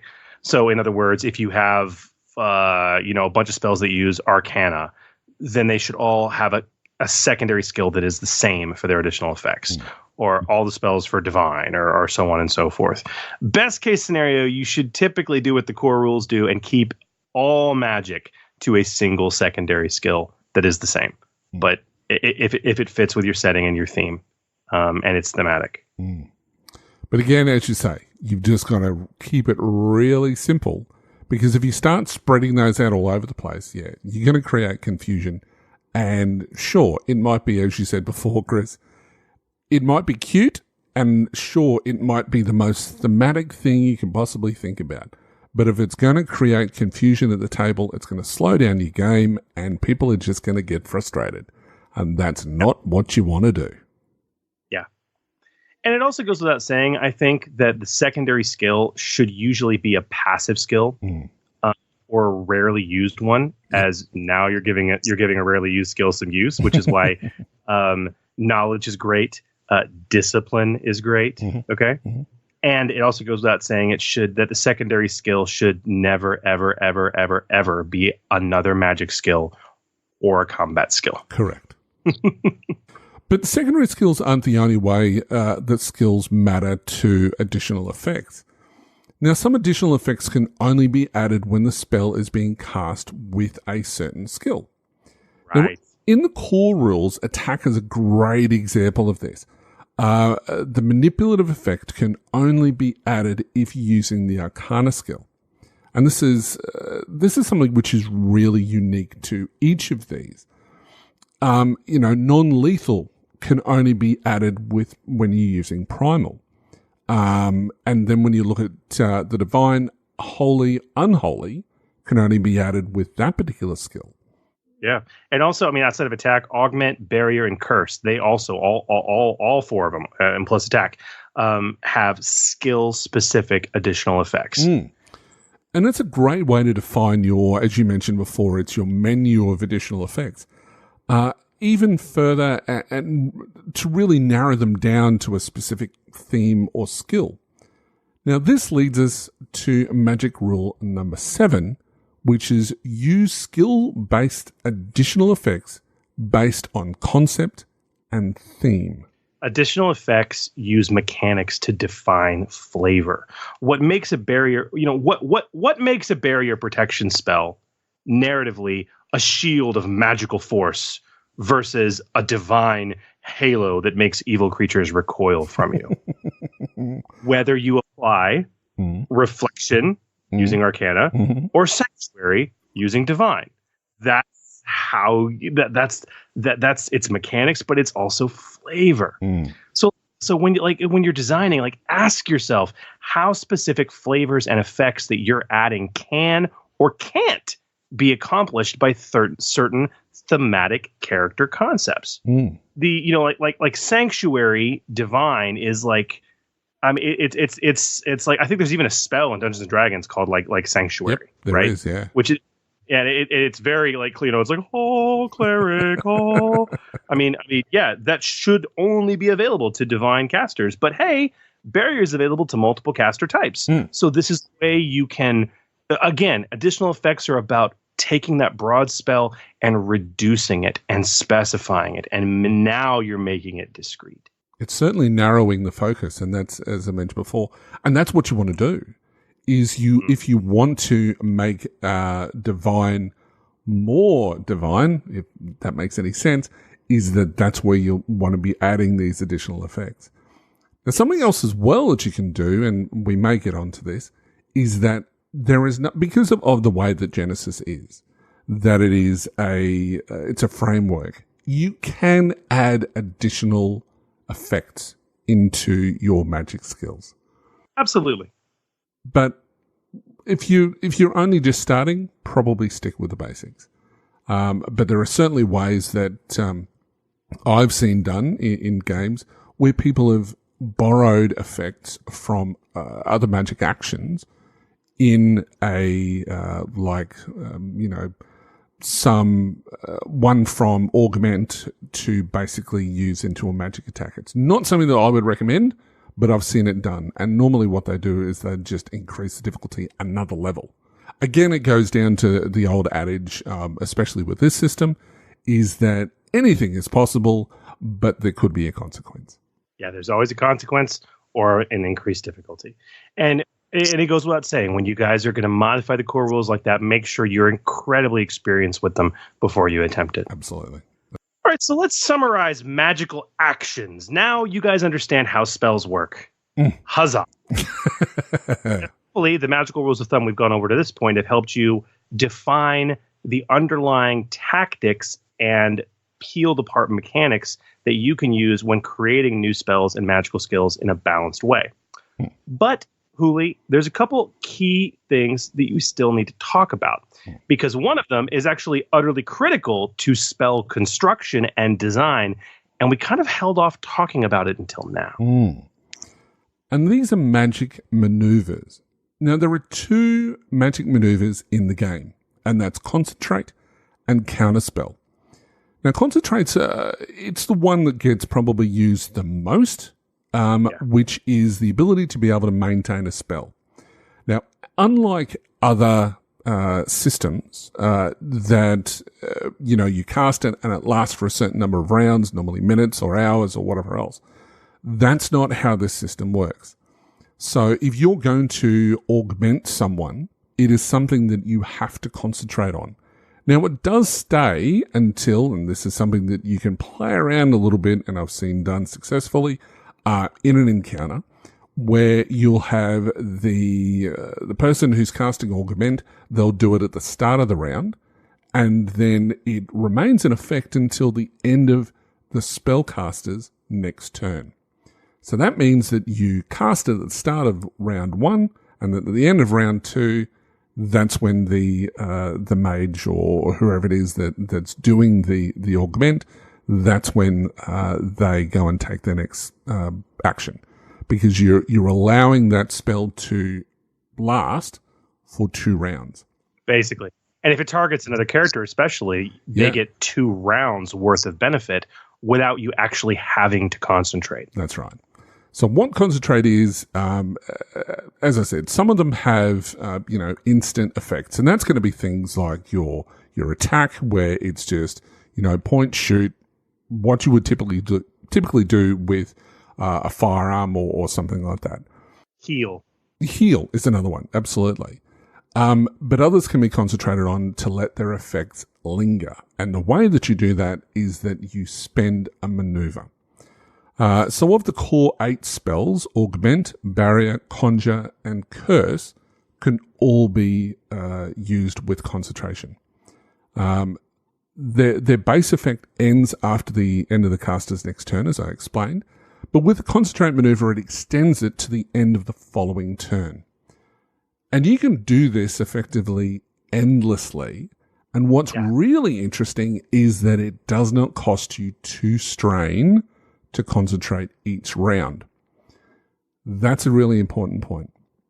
So in effect, you can have 2 spells running at the same time without actually spending any strain. But it means that your spellcaster is going to be pretty much stuck in the one spot, because they won't have any maneuvers to use to move from one point to the next. And when you're a spellcaster and you don't necessarily have all the wounds in the world, maybe not necessarily a really good plan. Hey man, I've seen it happen where you've got the divine caster, and he's standing in the middle of the battlefield with 2 hands outstretched, maintaining augments on 2 completely different characters, and the meat shield's like, just keep. I need the green. All right, and I mean, oh gosh, yeah, I've seen it happen. It's like, all right, but I'm only doing it for 1 more round. So yeah, as I said, basically what this means, you can't spend a maneuver each round. You can spend a maneuver each round to keep one of those spells going round after round after round. It does mean that your magic user is going to be slowed down quite substantially, because that one maneuver that they would normally be using to move around the battlefield or whatever else is going to be chewed up doing a concentration. Now, they can move, but normally they're only going to be moving with one maneuver. But that's going to cost them strain, especially if they're doing, casting other spells or something else. So that's another thing as well, because again, it's costing 2 strain to move if they're doing other spells as well. And that's the lifeblood of a spellcaster, is their strain. So it really is, when it comes to Magic, it is really like a resource balancing game that you're playing to know where your strain is. And I tell you what, as a GM, the best thing that you can do is throw something at them that's going to cause them strain, whether it be threats or whatever else. Obviously, don't over-abuse it. But, geez, it has an effect when suddenly, they've done something, or they've had some sort of effect cast on them or whatever that causes them strain. They have a flip out. It's amazing to watch. It's amazing. It's amazing.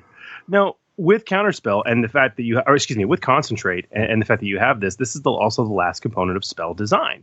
Okay, when you're going to be creating a spell, you've got to ask yourself, can this spell be concentrated on? Is this an instant, like that again, going back to that effect? Is this effect instantaneous? Is it does it happen and it's done? Or is it something that can linger through concerted action on the part of the character? And this leads us to our last magical rule of thumb for this episode. Magical rule of thumb number 8. If you can't decide if a spell should allow for concentration, then split it into 2 spells. Like we said, keep your spells broad. Yep. But if you have a spell that has effects that could be instantaneous or could be extended over rounds, then you're too broad. At that point, it's time to split up the spell. Yep. So, and that kind of brings us into Counterspell, which the state that you're doing that maneuver and an opponent's within medium range, it upgrades the difficulty of any spells that they cast once until the end of your next turn. So you're kind of just making it harder for people to cast spells. And it's only maneuver. And it's something that if you're not doing it and you find that at the end of a round you've got a maneuver spare, just do it anyway. Because it's going to make casting spells harder.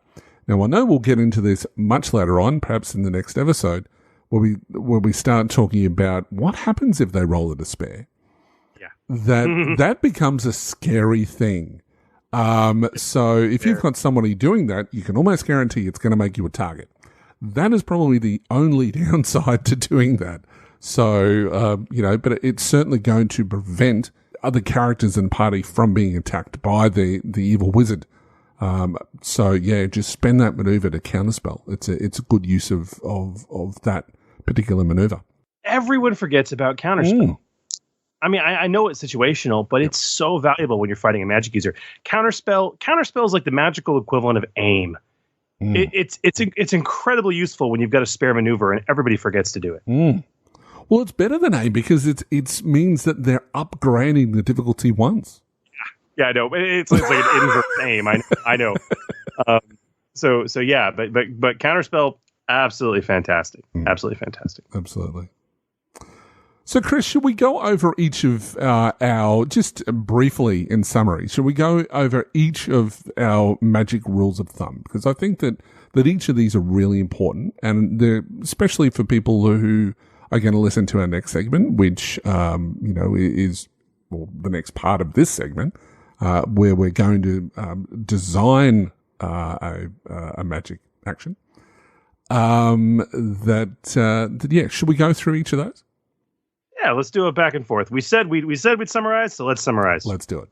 So our magic rule of thumb number 1 is a spell should cover a specific but broad effect. Magic rule of thumb number 2. A spell effect in a structured encounter should be limited, specific, and very basic in its effect and difficulty. Indeed. And magic rule number 3. Again, we're going to be putting this on download that we'll talk about later on. But magic rule of thumb number 3 is magic skills should usually fit a theme or a concept. Number 4, magic skills should be assigned to spells based on theme and concept. Mm-hmm.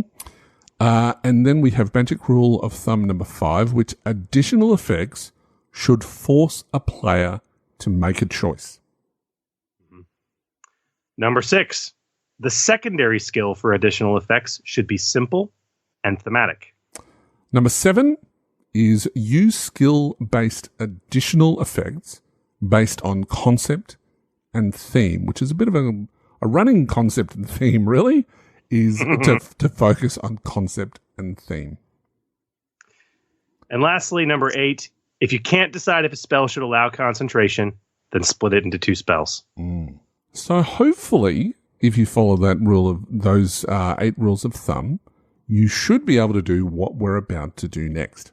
Custom spell creation. So we are going to create a brand new spell right here on the show using the existing magic system. Yep. And this was kind of my brainchild. For me, this was important. It filled a gap I wanted filled. Yep. So that's fair enough too. So what is it, Chris?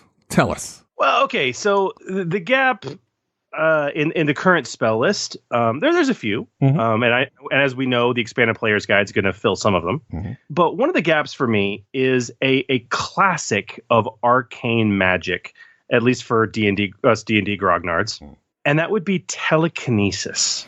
Mm. I'm talking about so you mentioned mage hand earlier, but that's a very small utility effect. Yep. I'm talking about the ability to magically move massive objects with your mind. Mm.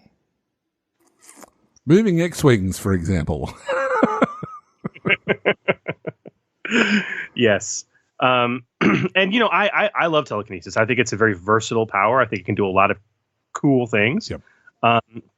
And it really kind of has an interesting effect on a target, one that no other spell has, which is, again, coming back to the effect, moving a target. Now, physically moving it. Yeah. Now, as per all of the other skills, we have to look at the narrative use and the structured use. So let's look at the narrative use first. So take us through that part. Okay, so for telekinesis, when you look at the other examples in the books, we have this narrative use where it lists the power, the spell, and it lists the skill associated with it, and then they tell you narratively what you can do with it, right? Right. For me, at least right now, I mean, the only magic skill I would allow to be used with this would be Arcana. And that's just because, at least thematically, primal magic, divine magic, and even in Terranoth, runic and verse magic, none of them have ever been associated with telekinetic power. No. So for right now, I'm going to keep it simple. And I'm going to keep the skill as Arcana. Okay. And for my narrative use, I mean, kind of encapsulating what I said before, telekinesis allows you to move something or someone from one place to a different place with mental thoughts, clearing away rubble from a damaged building, tearing open a stuck door, picking up a person and holding them aloft, or pushing a foe across the battlefield.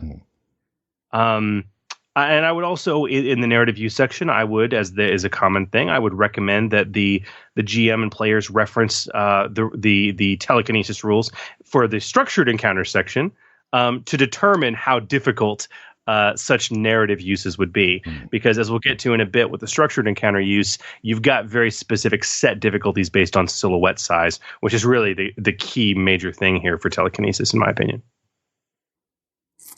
So that's really a sort of a broad sort of spectrum as to what telekinesis can do narratively. So it's explaining exactly what it can do in pretty simple terms. And so, yeah, it totally makes sense. And I love the fact that it's Arcana only. So what about the structured encounter, though?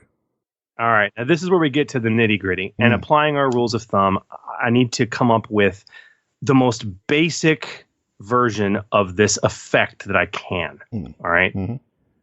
Which is moving something from one place to another. That's the effect. Movement of a target. Yep. All right. Whether that's a creature or an object. Now, obviously, Arcana is the skill that's being used. I asked myself, is this something that I want it to be concentrated on? Abso-freaking-lutely. This is not an instantaneous effect. I mean, it certainly could be. I could just, for lack of a better term, force slam somebody across a battlefield and then just be done with it. Okay. But I want the ability to hold them aloft or levitate something for over a period of time. Yeah, I want to allow concentration. Now, I toyed with this for a while and thought about the most basic effect I could achieve. And I thought about limiting it to a silhouette 0 object, but I decided against that. Okay. Because to me, that is very much, you actually pointed it out earlier in this episode with an example of a great utility spell. And that's Mage Hand. All right. There's no real benefit to being able to push a silhouette 0 object around. Not really. Nothing that should be more difficult than a utility spell, to be perfectly honest.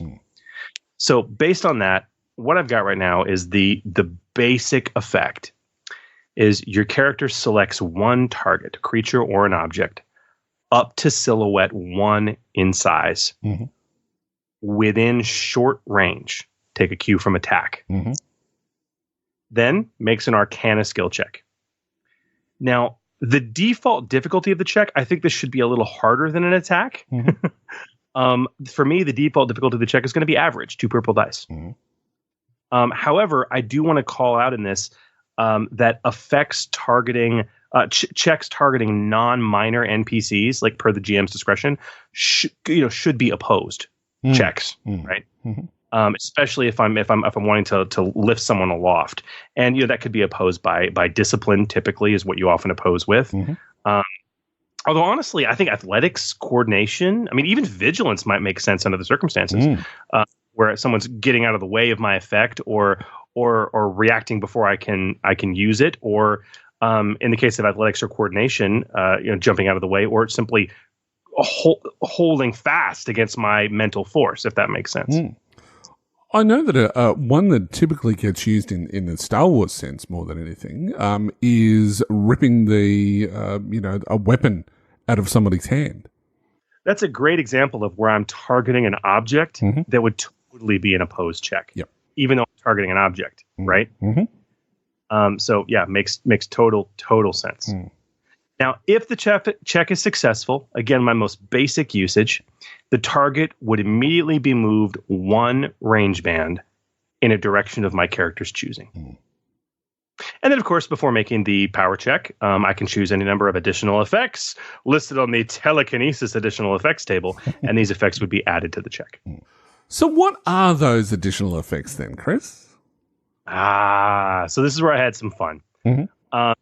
I didn't want this to be as comprehensive as attack, where you've got 12 or so additional effects to choose from.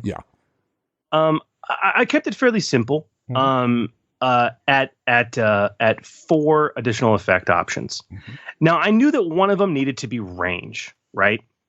Because obviously the power works at short range or less, but you want to be able to go beyond that, or the spell. Okay. Additionally, I wanted to have the ability to really pump it up with the additional target additional effect, so that I could apply this to multiple targets at one time. And so, interestingly enough, I had both those effects. They exist already in the core rules, so I was just able to bring them over. Right. So range, obviously, increase the range of the spell by 1 range band, and that can be added multiple times, increasing the range by 1 range band each time. And each time you do it, it adds plus 1 difficulty. Additional target, again, already there in the core rules. The spell affects 1 additional target within range of the spell. And in addition, after casting, you can spend 1 advantage to affect 1 additional target within range of the spell. And you can trigger that multiple times, spending advantage each time. But that's a heavier difficulty. An additional target applies to lots of different spells, but that's a +2 to the difficulty on that. But I wanted to couple up with a couple unique additional effects. And the obvious one for me, considering the thematic approach to this, was the idea that I may want to lift something huge. Right? Silhouette 1, maybe not necessarily enough. So I have a new effect called Force. Your character can target a creature or an object 1 silhouette size larger than normal. This may be added multiple times, increasing the target silhouette by 1 each time. So that means I can turn this into a hard check and lift a silhouette 2 object. I can turn this into a 4 purple check and lift a silhouette 3 object. And if I wanted to max this out at 5 dice, purple dice, and lift a silhouette 4 object at short range, I could attempt that. Yeah, I can see a talent or 2 coming into play. Essentially. And the last effect I created is, again, going back to thematics. One of the things with, and this is another cool thing you can do with additional effects, and we see this in some of the other core abilities. A great example I love is Primal Fury, which is a primal additional effect you can add to augment that basically increases your unarmed damage, right? So it's the idea of you have these discrete spell effects, but you can beg, borrow, and steal through the use of additional effects. Okay, to kind of do double duty and allow one spell to kind of play in multiple spaces. This is also a great way to handle things like, if you say, well, I want to apply. I'm still stuck in D&D land, so I want to create a wall of fire. So I want it to be a barrier, but I also want it to burn anyone who touches it, right? Right. So it sounds like what you've got is a new additional effect you need to be adding for your barrier spells, creating and adding. So when it comes to telekinesis, I kind of borrowed a page from Curse on this one to a degree. Telekinesis is often used to hinder people, right? Locking someone down, preventing them from moving, or making their reactions or actions very sluggish.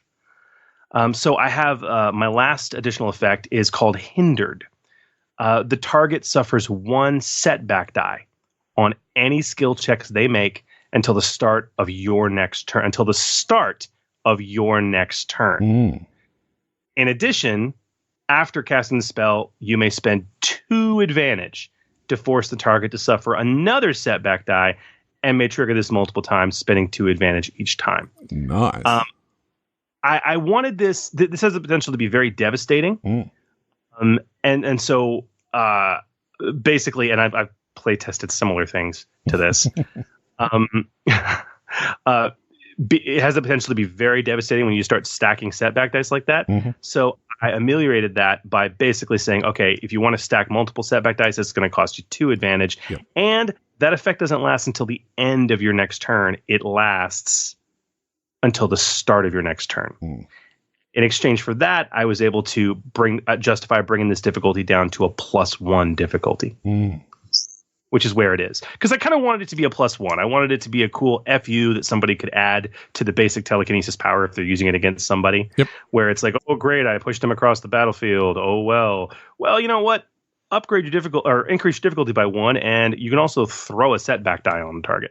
Okay, wow, that's worth it. Absolutely. Okay? And if you're wanting to hold them in play more permanently or place more permanently, obviously you can concentrate. So you can be using that maneuver to maintain that spell and maintain that number of setback dice. So yeah, that's great. Now, a question that I have though, and this is something that I'm sure that people will if they want to use it in their own games, that perhaps that they might want to emulate the move power that we see in Star Wars.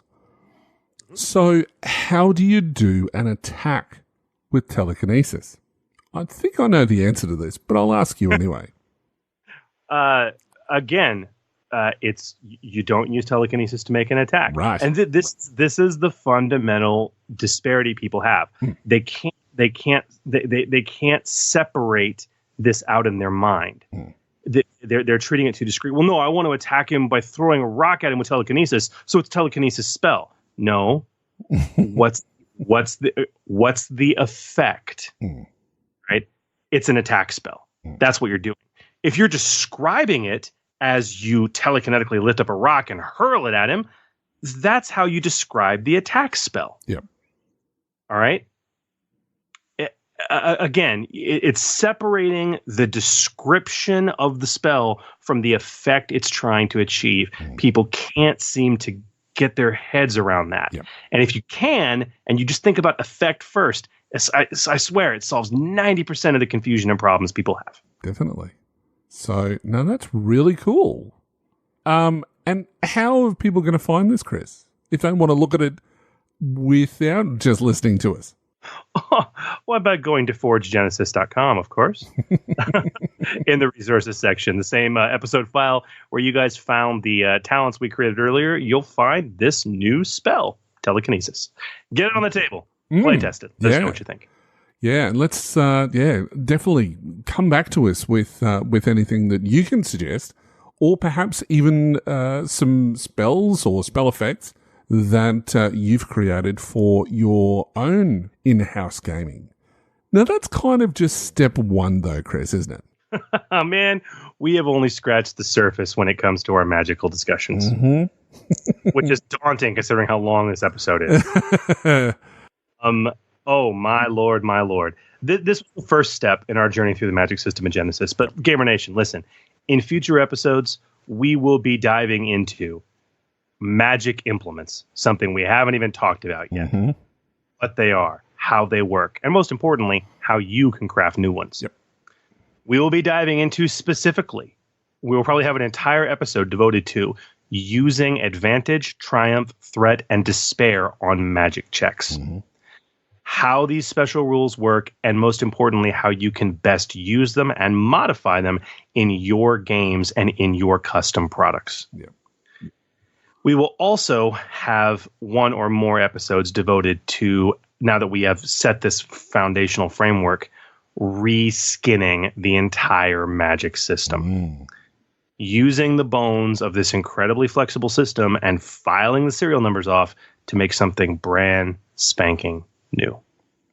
That is a topic I'm so looking forward to discussing. That's for sure.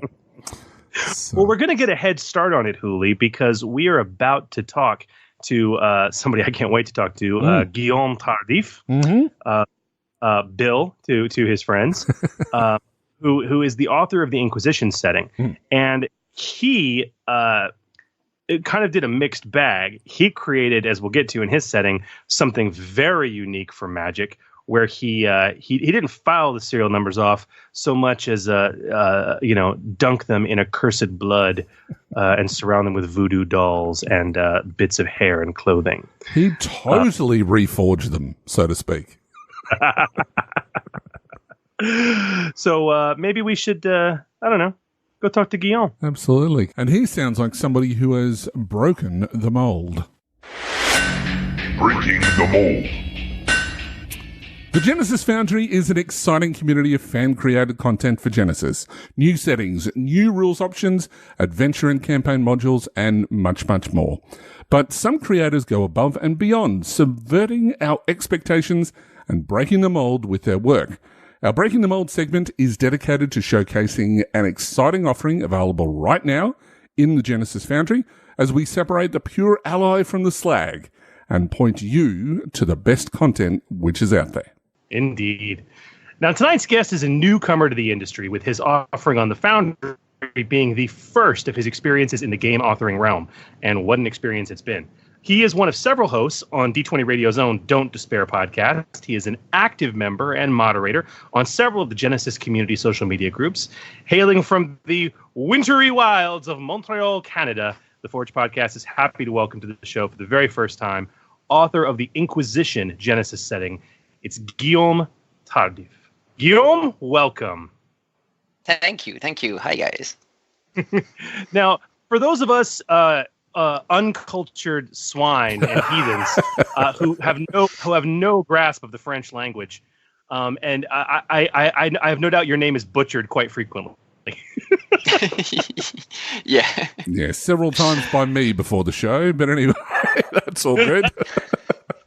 But I do understand for us English speakers, a lot of your friends do call you Bill or Will. Yeah, exactly. So we may just do that. Yes, Yeah. yes, we might. I think that's better. All right, so to start us off, Bill, can you tell us a little bit about yourself and your gaming career? All right. So I've been playing role-playing games since a while now. I started with the Advanced Dungeons and Dragons. It was about like 25 years ago in late primary school. I mostly been the GM my whole gaming life. Like there was no one else wanted to attempt DMing a game. So I played mostly Advanced Dungeons and Dragons, switched to 3.5, then switched to Pathfinder. So I never tried 4th edition or 5th edition. And I also checked the rules for Legend of the Five Rings, Vampire the Masquerade, and GURPS, but never actually played any game. And then I switched to Star Wars from Fantasy Flight Games, and then I'm here with Genesys, and that has to be my favorite game of all time.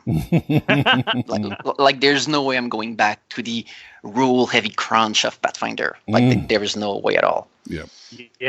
You know, there's times I might get an urge, you know, like a little bug up my bum to pull out a copy of Pathfinder, but I'm just, Pathfinder. And, but typically, yeah, I'm right there with you. I think so are most people who play the game. But okay, Guillaume, considering your gaming history, I have to ask, like, what is, when we ask this of all our guests, what is your first love of Genesys? And what we mean is, what style of game or game setting and theme do you really like to get on the table when you play or run Genesys? Well, I'm really into whatever is medieval things. So like fantasy or not, like I just love swords, shields, bows, crossbows, and all this with castles, kings, count, the court intrigue. Like I did play a bit of sci-fi as well, or even modern, but it's not my favorite thing. I really love medieval things.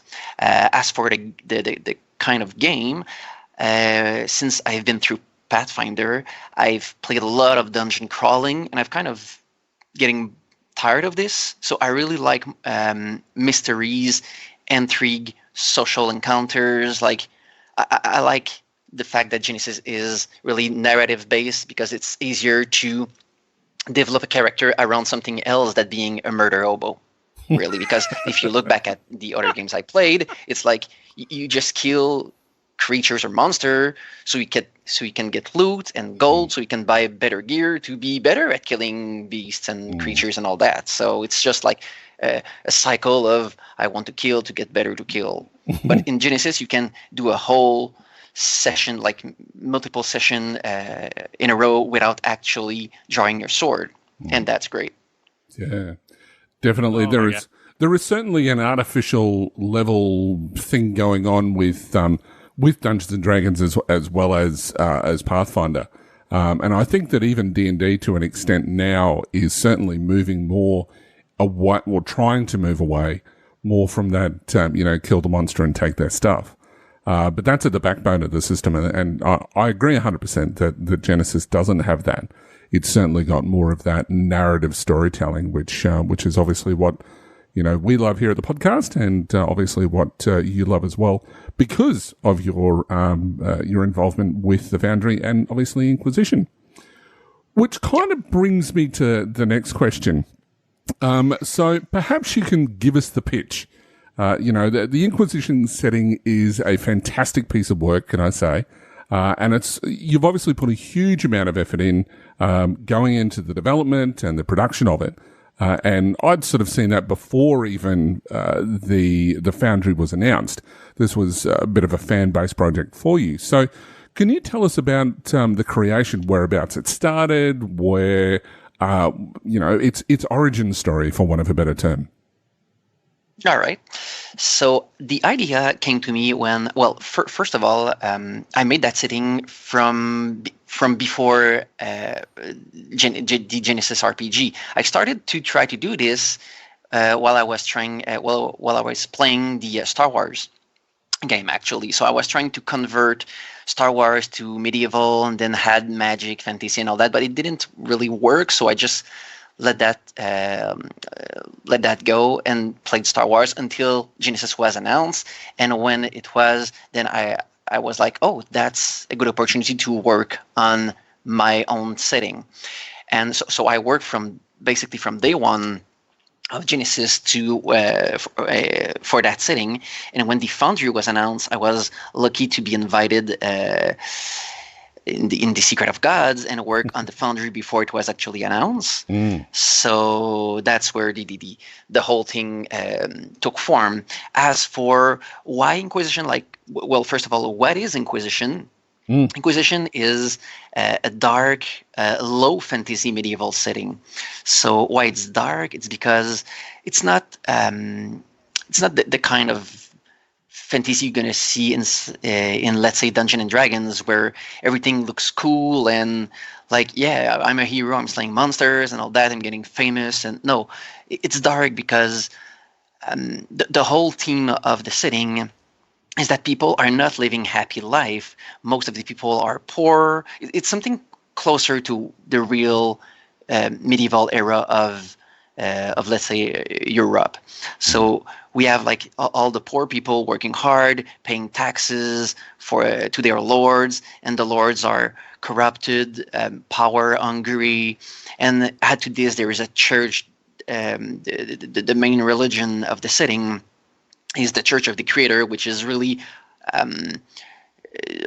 oppressing the people, because with the Inquisition going on, they're on the witch hunt, and some innocents get mixed in the lot. So people are just like afraid of the church, oppressed by their lord. So it's actually kind of dark. At this, a bit of creatures talking in the dark. So yeah, so it's really not a place like when you're reading the setting, you're not like, hey, I would like to live in that setting. No, you don't. Like it's grim there.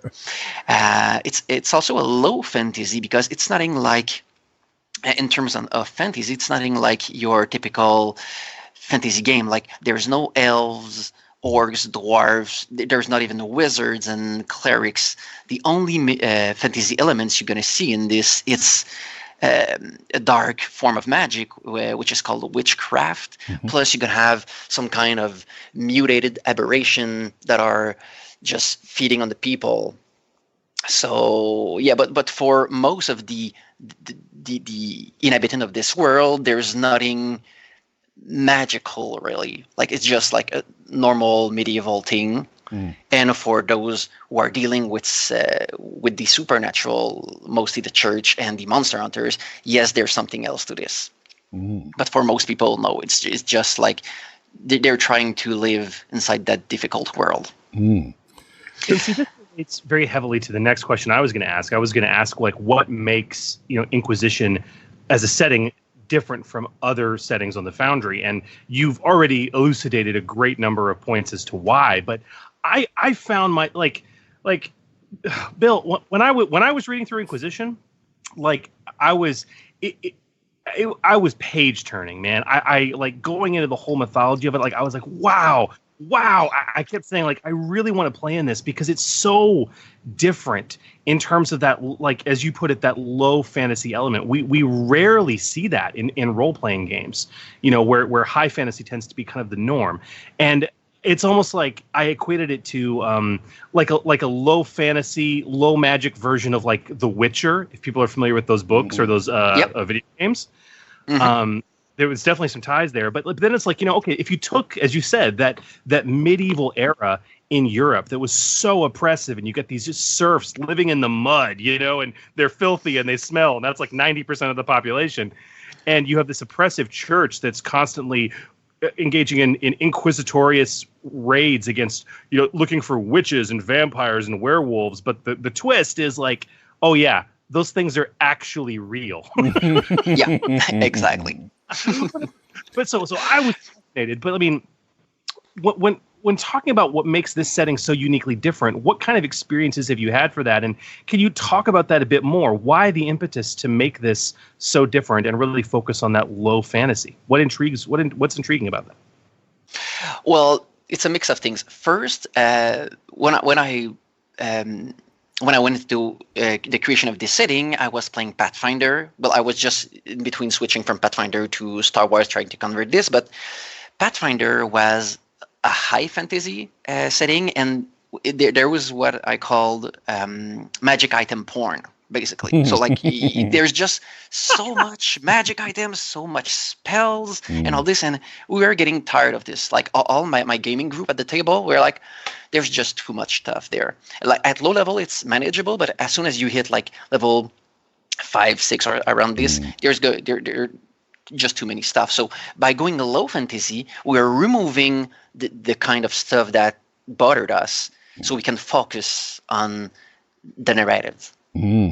So we're not after the next big sword you're gonna get. You're after the next mystery you're gonna solve, or the next the next political leader you're gonna bring down, or something like this. Like the next war you're gonna rage, or so it's not about like getting a super high fantasy classical thing like the flaming sword and the lightning bolts and all this. So like we wanted something more close to real medieval. So and the inspiration for that game, like where did I get my ideas from? Like, as you mentioned, there was The Witcher. The Witcher is mostly like the monster hunting part, so there's quite a lot of similarity between the two. And at that time, I was playing two particular video games. There was the Darkest Dungeon video game, which is really a difficult game. It's like an old school 2D scroller, but it's like you're not safe there. Like you get a bunch of heroes die. It's really a hard game, a bit compared, like let's say, to Dark Souls in terms of difficulty. So there was that for the grim aspect of my setting, and I was also playing the Graveyard Keeper game, which is basically a graveyard sim game. So it's not that related, but in the background of that game, there is an Inquisition. So you have the Inquisitor, which is an NPC for which you do quests or whatever. But it was like, oh, there's cool. Like there's an Inquisition going on. There are witches, but you're not actually seeing them because you're just the common folk there. So it was like an idea I took from that game as well. So mixing all those three games together, I came up with Inquisition. Because it's certainly, for me anyway, having played a little bit of Vampire, I'm trying to remember the name of it. Basically where it was during the Dark Ages. That's what it was called, Vampire: The Dark Ages. It reminded me very much of that, as well as talking about computer games. Not that I play a lot, but I've certainly watched my son play a lot. Is Assassin's Creed. It certainly reminded me a lot of those sorts of elements, with that little bit more fantasy thrown in there as well. So it's certainly unique. And the one thing that I have to mention as well, and it's something that we talked about in the last episode, where one of our listeners has asked us the question about, how big should my setting document be? And they talked about 200 talents and whatever else. And what I think you've done successfully in this is that a large chunk of what we're seeing in the book is all about the setting itself without getting into the crunch. Yes, there are certainly crunch parts in there, but it gives you, as Chris said, it is a page turner. It allows you to really immerse yourself in the environment of what the setting's about. So, congratulations on getting that side of things right, because I think that's a good template if people are looking at what their setting should look like. This is certainly one of those things. Yeah. And I made sure to really split the book into two. So like you have the part one, which is the lore, which is about like around 40 pages of just lore. There's not a single rule in there. It's just like explaining the world, the religion, the politics, factions. You have a timeline which is covering about like 600 years times span of history. You have like a gazetteer, so you even have simple location from within the world of Inquisition, and then you have about 60 pages or so of actual gaming rule. Because one of the things that I really loved about it was the timeline. And that's not something we see even in things like Terranoth. It doesn't, there isn't a timeline of what's happened when, so that if you're wanting to start a campaign, that you can go, right, well, this is where the campaign's going to start, and you've got a little bit of an idea as to what's happened. So the fact that you've got a timeline in there, it's remarkable and very, very helpful from a GMing perspective, definitely. Now, going on to sort of the process that you've gone through to create this document in the first place. So from concept to final product, how long did it take to come together? And what did you find were some of the challenges associated with producing the product? Well, I've been working on this since before even Genesys. So it's been like the Genesys has been out for 2 years now or so, something like this. Yep. So I started a bit earlier, but it was not as serious work as within the last the last months before the actual Foundry announcement. So, but I'd say about like maybe a year of actual serious work into this. Thing is that one of the challenge I had is when I first started this setting. So I like that basically the lore idea. I had that, and I had to make the rules for this. Thing is that when I first did this, I had no idea that setting was going to be in an online store at some point. So it was basically intended for playing at my gaming table. Like the original public for this was about like 5 people. So there was lots of things I did inside that setting that was okay for all of us at the table. But knowing that now it's going to be sold, I had to change a few things to be more not politically correct, but more like acceptable for anyone to play. For example, in the first version of Inquisition, witchcraft was something female exclusive. Like you couldn't be because right now there's the warlock, which is like basically the same thing as a witch. It's just a male witch. But in the original version, there was no warlock. If you wanted to be a witch, you had to be a woman. And for my gaming group, it was okay because like we had one girl playing and she didn't want to be a witch anyway. She just made an entertainer. And I have a witch in my group, which is played by my brother actually, but he doesn't mind playing a female character. But it's not something that all people are necessarily comfortable to play with. So like I don't remember if it was Scott or maybe Christopher from Excess Advantage, but they told me like you cannot put your setting like this directly available to the public because some people might get uncomfortable with few elements. I just named one, but there was like other few things.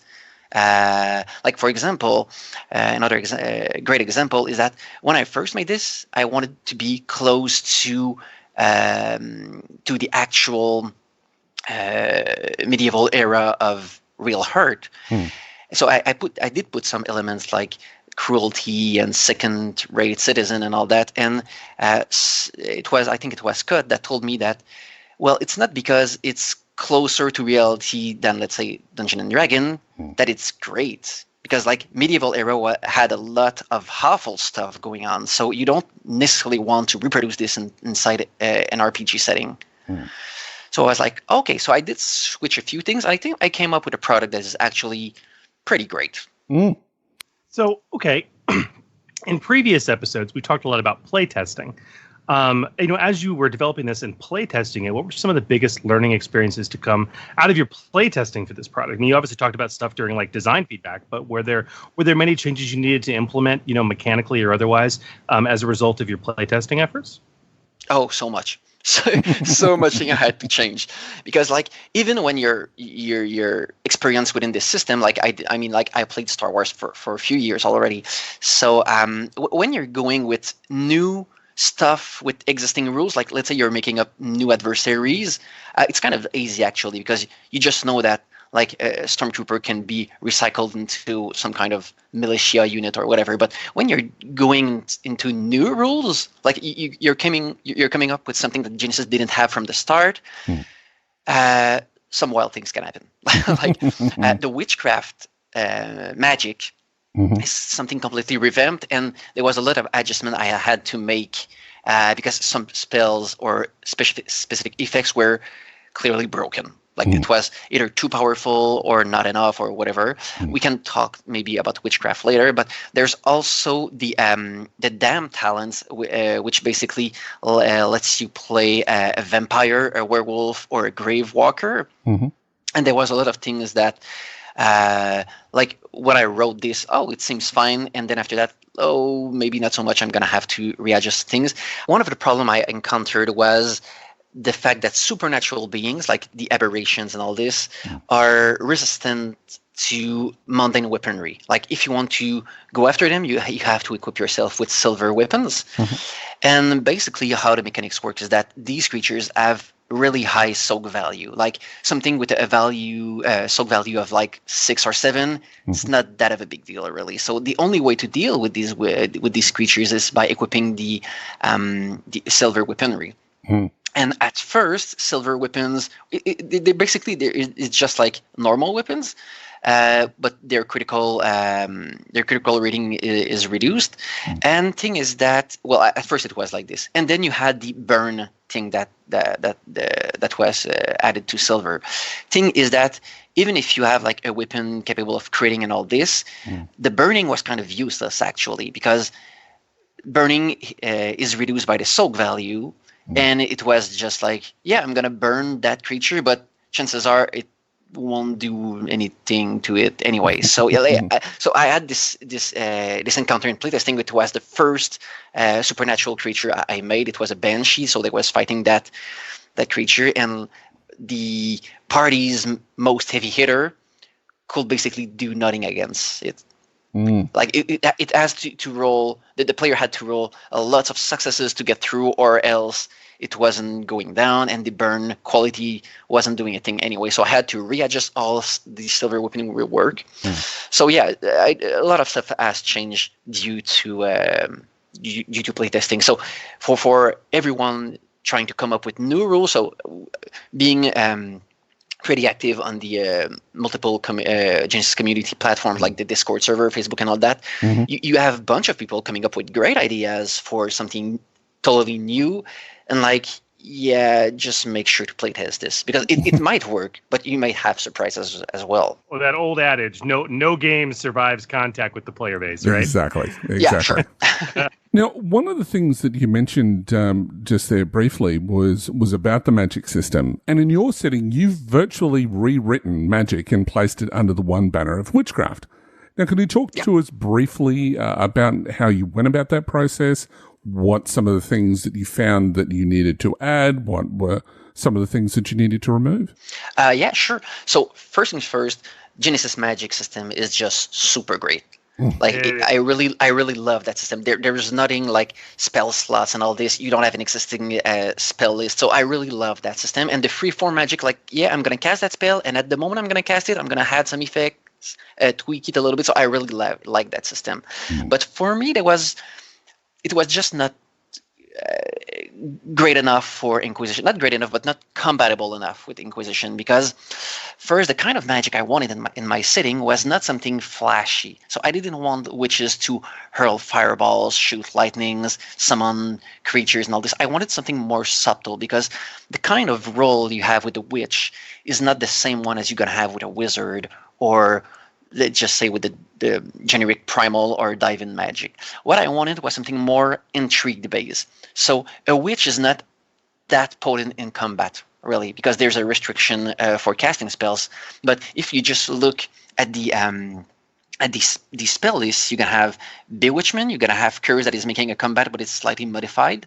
You can have Plague, Polymorph, Scry, and Ward. So there's nothing filling the role of an attack spell. You don't have the Witch is not damage dealer. All right. So most of the spells that was used in my playlisting was outside of combat actually. So there's this, and another thing that I did. Well, it's working well for generic Genesys, but not in my case, is that if you look at the spell list from the generic one, the core rulebook, a spell is about its intent, not its actual narrative appearance. So, like, if you're casting let's say a curse, well, in my mind, a curse is supposed to be a curse, but in gaming effect, it could be like just, I don't know, some kind of impeding fog cloud or whatever, and it's going to be a curse spell because it's filling the role of curse spell. But I don't know. I know it's working well, but for me, there's just something. It's bugging me to some extent. So the spells I came up with inside with the Inquisition setting are actually fitting the name. Like if you're casting a curse, it's actually a curse. You're doing a plague. It's going to be something disease based, or like. You're scrying, it's always scrying. A ward is always some kind of invisible protection you're going to cast. So like it's always like this. So yeah, for me, it just worked better. And one interesting thing I added that is completely new from scratch is the empathic link. Because I didn't want my witches to be able to cast spell too easily. All right. So what I did is that in order to cast a spell, the character has to have an empathic connection to the target. So how do you acquire that kind of link? It's basically through personal belongings or to body parts, which does fits with the Grim setting theme. So basically, maybe you can get, let's say you want to cast a spell on the guard to charm them or whatever. You might have to get a piece of hair before, or maybe like a shoelace, or maybe a bit of blood. So casting spells on other people actually requires preparation. You cannot just go like improvising. Okay, I'm running into a battle now, and I'm going to hurl spells at everyone is standing before me. No, you won't be able to do this. There's few ways to bypass this, like going with talents and such. But basically, you're gonna need to obtain that empathic link prior to casting. Bill, this is one of the most fascinating things I found about your take on Magic, and I really enjoyed it because, like, one, it's obvious that although you have structured encounter uses, they're typically the majority of the spell options in this setting are very defensive or hindering in nature, or very slow. With the exception of polymorph. Polymorph could be quite dangerous in combat. but the thing is, like with the way you've set this up, where you have these empathic links they have to have, like you can't just do it. You have to prepare. Like if you don't have, at the very least, a close belonging, you physically can't use magic on the target. Like you can't. Like this is what it is. And even then, stuff like a personal belonging. It's still like it's insanely difficult. You have to upgrade the difficulty, like and even something having like hair or nails or even dried blood is still, you take a negative to your check. I mean, you have to get to the point where you've got like fresh blood from the target to be able to cast without penalty at all. And that's a fascinating balancing mechanic for some of the more powerful abilities that are out there as well. And so I found that to be a very unique and intriguing balance in how you did this. And I think a good lesson for other designers out there as well to go outside of the box when you're trying to create something unique. You can use the existing rules that are there because we have these casting penalties that already exist. And you just expanded on that to a very interesting degree. And I just, bravo. It was very intriguing and very well thought out. Thank you. And in this case, it was even more important to balance because the witch is the only character actually able to use magic. So it's not like you had an alternative to spell casting. You don't have a wizard and a diving caster and all this. So in this case, since magic is powerful, everyone knows that. So there are only a limited people actually capable of casting spells. So it has to be kind of restricting or difficult somehow, or else these people will just like easily take over the world. Makes total sense. I absolutely love it. Okay, so we talked about this a lot, and we've gone into some details, but as we're leading into wrapping up our conversation, here at the Forge, we love to get our spoilers on when we can. So could you maybe give us a glimpse of something exciting or unique in the Inquisition setting that we haven't talked about that players would not find anywhere else in any other setting? Well, I think I will go with one specific talent from the Gravewalker talents. Just to explain this a bit, the Gravewalker is what the church called the damned. The damned are basically humans corrupted, but instead of just going into a frenzy aberration, they're keeping their intelligence. So you have, for now, 3 types of them. You have the werewolf, the vampire, and the Gravewalker. And the Gravewalker is actually a really funny. I had a lot of fun designing that damn. So basically, a Gravewalker is a zombie, an intelligent zombie, minus the decaying flesh. So it's just like an undead with all the cool features of an undead. There are slight physical changes when becoming a Gravewalker. So like your hair turn white or whatever, but you can hide it. If you want to go into town without people knowing that you're a Gravewalker, it's something doable. But how do you actually become a Gravewalker is through death. So you have to die in order to resurrect as a Gravewalker. So you raise from the grave. And the talent that you have to pick up here is actually kind of funny, because since you have to die, the talent is actually some kind of drawback. So in order to become a Gravewalker, you have to select the tier 1 talent, Fear the Reaper, which is a passive talent. So basically, it makes you more easily killable. So first, you have Condemned. So the critical rating of any attacks against your character is reduced by 1, and every attack gains Vicious 2 or increase the Vicious rating by 2. So you're really vulnerable there. Like everyone's going to crit you, and they're going to crit you better. And then you have the fact that every check you make, the difficulty is increased. Is upgraded once, so you have the chance of rolling a despair on basically every roll. And finally, you cannot even heal from critical injury. So you cannot like use the medicine skill to heal your critical injury. So it's just bad stuff there. The only cool stuff you're gonna have is that once per session, you can reroll a die not showing a despair or a threat. But it's not that big of a bonus considering all the bad things you have. So basically, when you're taking that talent, you're gonna die. Like it's only a matter of time before you're getting killed. And when you do, on the night following your death, you remove that talent from your talent pyramid to switch it to the Gravewalker talent, which is all the good stuff coming with being an undead. So you have, for example, you have life sight. So basically you can see life energy. So even if you're in pitch dark, you're going to see a human passing by because they're just emanating life energy.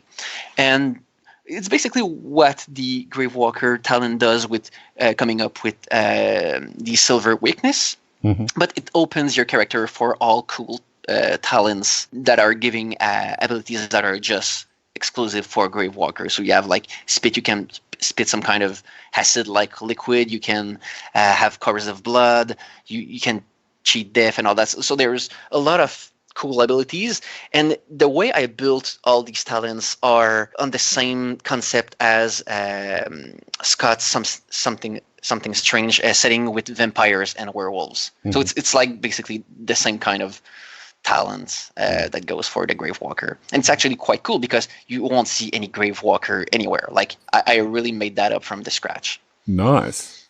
Very, very cool. I found it great. Loved it. Well, that's certainly something that people can look forward to when they take a look at the product. So we always ask this of everyone, what's next for you in Foundry? Well, I have a lot of stuff coming up for the Foundry, but it's taking time since I'm doing this like all alone. The thing I'm actually working on right now is called Skills Guide. Basically, it's going to be a document about a narrative use of skills, because when you're looking at the skills description inside the core rulebook, you have few tables like how symbols can be spent, let's say for like combat check, critical hits, medicine checks for healing, strain, and all this, but you don't have directions for using the other skills or skills outside of structured encounter beside the few bullet points inside the skill chapter. So what I'm doing with this guide is that I'm taking a skill, so let's say athletics, for example. So athletics can be used for a lot of things. You have like running, you have jumping, climbing, swimming. So I'm taking all of these skills, which I call sub skills, and I just go over how symbols can be spent when using these, and I put a few examples situation for each skill. So it's going to be a lengthy document. Like, I'm not done yet, and I'm about maybe 70 pages, I think, so far. Wow. I think it's going to wrap about like 100 pages.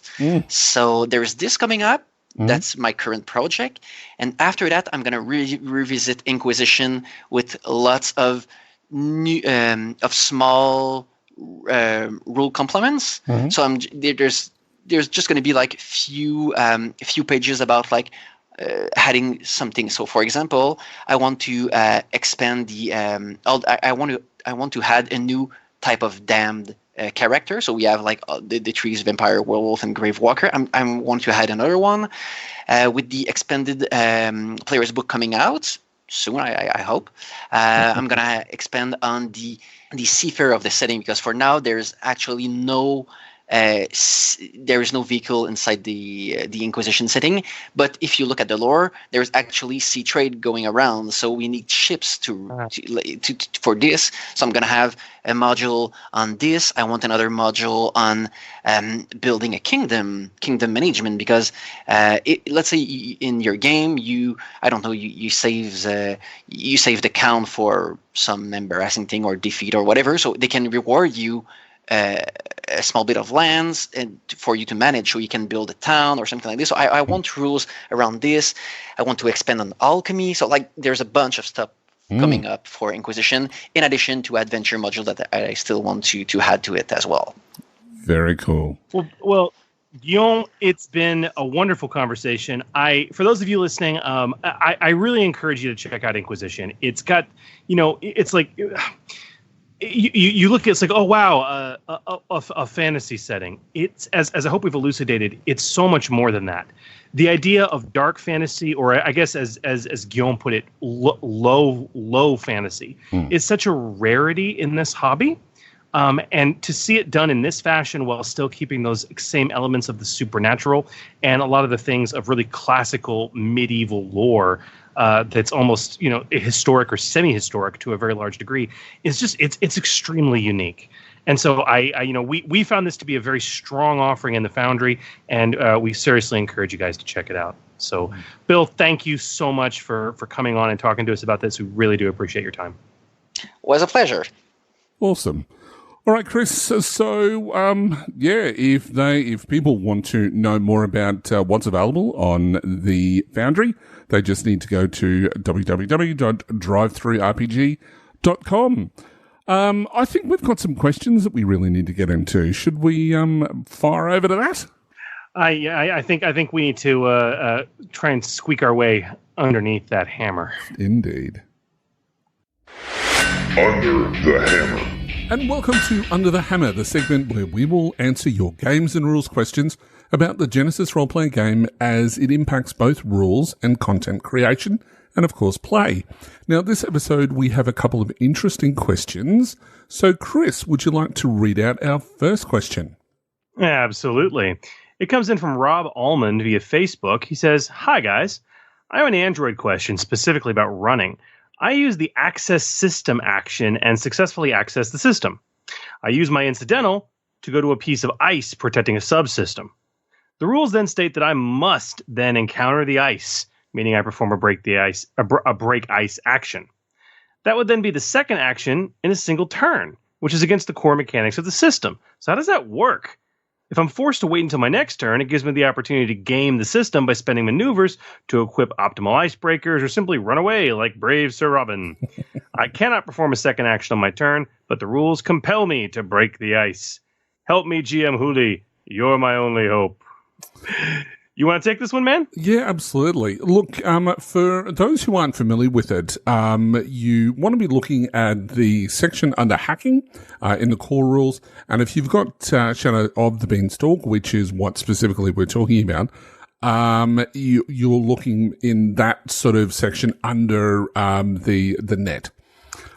So the first point of call is that every piece of ice in Shadow of the Beanstalk has the following phrase, and this is a key thing. Now it says, if a runner or character attempts to break this ice. Now this phrase is very important, mainly because it means that the ice just stays there doing nothing until it is interacted with, like a big wall of data, for want of a better term. Every barrier ice, especially the barrier ice itself, the rules are that you immediately encounter it and must do something to it. But as I just mentioned, it does not do anything unless you're going to interact with it. The best way to think of that, it's like a door or a lock on a box or a security panel in the real world. It's going to protect the contents of what's behind it. Probably the best way, and this is certainly how I like to explain it to people, is that you should picture the scene where you are a thief with, your thieves' tools. You need to access a building, and inside that building is a series of doors. And beyond each door is a room with some sort of an object in it. Does that make sense so far, Chris? So far. Okay. So with your thieves' tools, they are your computer programs, to make it a bit of a metaphor. The building is the computer system itself, or the mainframe, and the doors are the various access points to the subsystems within the overall system, and the rooms are those subsystems.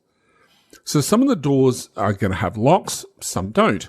Each door is going to be labeled with what the object in the room is going to be, and that can be things like a filing cabinet, one or more television screens, or a series of switches. Now, it won't necessarily be very specific about exactly what it is, as far as, whether it's cameras to this particular part of the building. It may just be camera room or something like that. But it's going to give a general idea of what goes on in that particular subsystem. Now, when your characters are hacking into a system, they must first find the system, which can happen through, the narrative or various skill checks when you're trying to find where the system is housed. And once they find it, it's then time to start breaking into the building. Okay. So in this scene, if we look at it, it would normally occur in 2 rounds. So in the first round, you would have your action, which is entering the building or accessing the system. Your maneuver would be pulling out your tools, or in this case, activating the program. In round 2, we have an incidental, which is you move to the door, which is your attempt to access, so attempt access, as it says in the rulebook. And then your action is going to be to break the lock, or in this case, break ice. And lastly, your maneuver, if you break the lock, you go into the room and use the object, which is enact command. So that might be a lot to take in. So if you want to read on at home, 128 states that your character can only encounter a piece of ice if they can perform the break ice action. And that's on page 129, to attempt to break through it. Otherwise, they have to wait until their next turn. Now, this is done so that you aren't forced to take 2 actions in a single turn, which, as Rob says, is against the rules of the game, effectively, that you can't take 2 actions in a turn. So What it's saying is that, you can't do that. That's not how that works. Now, some things to remember. When ice is deactivated, it reactivates automatically at the end of the runner's next turn. So it doesn't reactivate at the end of the current turn. It's the runner's next turn. So until then, it cannot be reactivated by any means, including a sysop performing the enact command maneuver.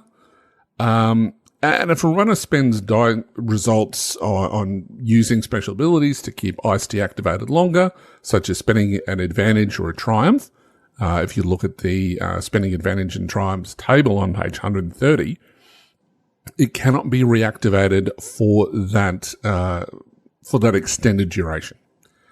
Now, this makes the talent custom code a must-have. And if you don't know what it is, go and look it up. I'm not going to go over it here. It's this answer is long enough as it is. But custom code, it's a must-have as it gives auto advantages to the check. Yes. Now, additionally, don't forget the talents like Burn Through, which allows the character to perform a second break ice action as an incidental if they first have completed a successful break ice action in the current round, just by spending 3 strain. Yeah, it's really useful. So those talents are really, really important. So yeah, it kind of, when you're doing running, it really does sort of turn the rules on its head a little bit, but it still follows that basic premise that you can only do one maneuver and you can only do one action. Where it does come into play really, really well is that if you're doing a tandem run with another runner, because you can then get in there, deactivate the ice. The ice is deactivated for the end of your turn and the end of your next turn, which means that the person that you're running with can then go in and do whatever it is that they need to do while that ice is deactivated. I hope that answers the question, Rob. It's a lengthy answer. I mean, running can get complicated, but no, that's good. Makes perfect sense. Absolutely. All right, do we have another question? We do. So our second question is from Toby Wheatley, who sent us an email with an elongated question, but we'll get through it. And he says, "Hi guys, I'm in the process of creating a new setting or world and simultaneously a campaign for it. In summary, my question is, how much detail is best to represent an aspect of the world in an RPG? It's obviously not necessary to go to infinite detail, but being too general, I think, would lose the feel of the setting element being represented. So I suppose the sub-question is, how do I then make things like this matter to the PCs? Mm-hmm. In more detail, and as I said, this is a long question. My setting is a steampunk, mage-punk world, and the key premise is that some people have the ability to manipulate ether energy. This means that they can create or fix things which use it. It works as a power source held in a vessel linked to or inside the machine, and also makes the machines alive, in inverted commas. The larger and older, the closer to sentience. It is used in mechanical creatures as well as airships. This is sounding really familiar. The ether machines can be talked to and can respond telepathically with images and feelings, but not words, as they're not fully sentient. I'm trying to figure out how to best represent this in Genesys and how to make it worth acquiring. I initially considered a skill, but I'm leaning more towards the ranked talent at the moment. However, I'm not sure how to break it down. And it goes further. A suggestion from one of my initial playtesters is a ranked talent, which allows you to use your interaction ability with more skills each time. So a tier 1, talk to interact with machines and use mechanics. Tier 2, pick one skill. Tier 3, pick one skill, etc., etc. So when you get it, you can't use your ranks in things like coercion or negotiation until you have improved. Another option is to make a new skill which is only accessible when you have a tier 1 talent, which activates the skill with 1 rank, then you upgrade as a normal skill. This would be used for making or fixing ether creations, but other interactions, for example social, would be able to be used by anyone. The third option, and it's his least favourite, is to add boost die or upgrades to mechanics checks either to the number of times the skill or talent of ether manipulation is taken when working on ether-based machines. This again leaves other skills unaffected. As I'm less experienced in creating and playing than you both, I hoped you could give me some advice. All right, well, advice we can certainly do, Toby. And I'll be blunt. I dislike all three of your options. They're way too unnecessarily complicated. But let's back up a bit. Yep. So first of all, it sounds like a very interesting setting, Toby. It sounds like a lot of fun. Obviously, it reminds Huli of something very specific. For me, it actually reminds me very much of Eberron, specifically our artificers in the Eberron setting and interacting with bound elementals. Now, to answer your general question that you led off with, usually you can keep campaign details to fluff, unless they have a concrete mechanical component you want to represent. But most importantly, there is the need for players to interact with the detail of that that you're speaking of, that campaign setting, to the point that they need to make checks. Okay, if it's going to matter in an encounter or a scene, and honestly, that's what it sounds like in this case. It sounds like this is a regular feature that should be accounted for in mechanics. So, to give you a succinct suggestion or opinion, I don't like any of your options, Toby. You need to consider a few key points here, which should determine how you proceed with this mechanically. Number one, whenever you're having to develop a new mechanic, keep it as simple as possible. If you need a paragraph to describe it, see if you can get it down to a sentence. All right, that should be your first clue. Number two, instead of creating something new from whole cloth or mishmashing 2 to 3 or 4 different 5 different mechanics together, which is really what you're trying to do with all 3 of your options into some form or fashion, just reskin an existing single mechanic if at all possible. Yeah. Number 3, remember this. If characters are going to have different levels of capability with this, meaning that, this ether interaction, some are going to be better than others through natural ability and or training, that's what skills are for. If you can succeed in one moment doing this and then fail the next moment doing this because of a roll, for example, that went poorly or situationally, that's what skills are for. Yeah. If everyone in this world can do the thing, whatever it is, at the same level of quality, like it's just a piece of knowledge they have, that's what talents are for. Even the tiered talents you suggest. Yeah. Right? Now, what you've described sounds very much like a magical version of mechanics, to be honest. So I wouldn't go with any of the 3 options, man. I would go with option 4. I would handle it very simply through a new custom skill. Maybe something like, just call it ether, all right? That would be used to build and repair ether creations and interact with them. Based on what you said, it sounds like you want to have this differentiation between, building and repairing them and then interacting with them so that everyone could interact with them, but everyone still can interact with them. It's like, look, considering the restricted or situational use, it's fine having one skill to accomplish all of this. It's akin to the computer skill in a space opera setting. That's a skill that's used to repair computer systems and actually code, but it's also the skill used to, quote unquote, talk to computer systems and to interact with them, right? And that's perfectly acceptable, especially considering how restricted or situational ether is. And don't make the skill accessible just only via a talent. It's an unnecessary thing you don't need to do. Just make it a standard skill. Put it on the career list of a new career. Maybe something like Ethersmith or something like that. But by doing that, it means that everyone in the world, if they want to get good at this, could purchase ranks in it as a non-career skill, like any other skill. And if they happen to have it on their career list, they can purchase it cheaper. It also means that they can make the check to interact even if they don't have ranks, and that's okay. You could also create a career skill talent for this, like Huli we talked about in the die casting segment just a bit ago. Yeah. But again, such a talent, if you decide to create one, it doesn't grant you the skill. It just puts it on your career list. You're not changing a fundamental mechanic here. And then, as to how to represent different levels of interaction, it's just a skill check, man. When you got a better die pool, you're going to succeed more often and have better interactions and capabilities that you can do with that check, through extra successes, extra advantages than you otherwise would. I mean, honestly, this method, it keeps it simple. It keeps it in line with the other core mechanics of the system.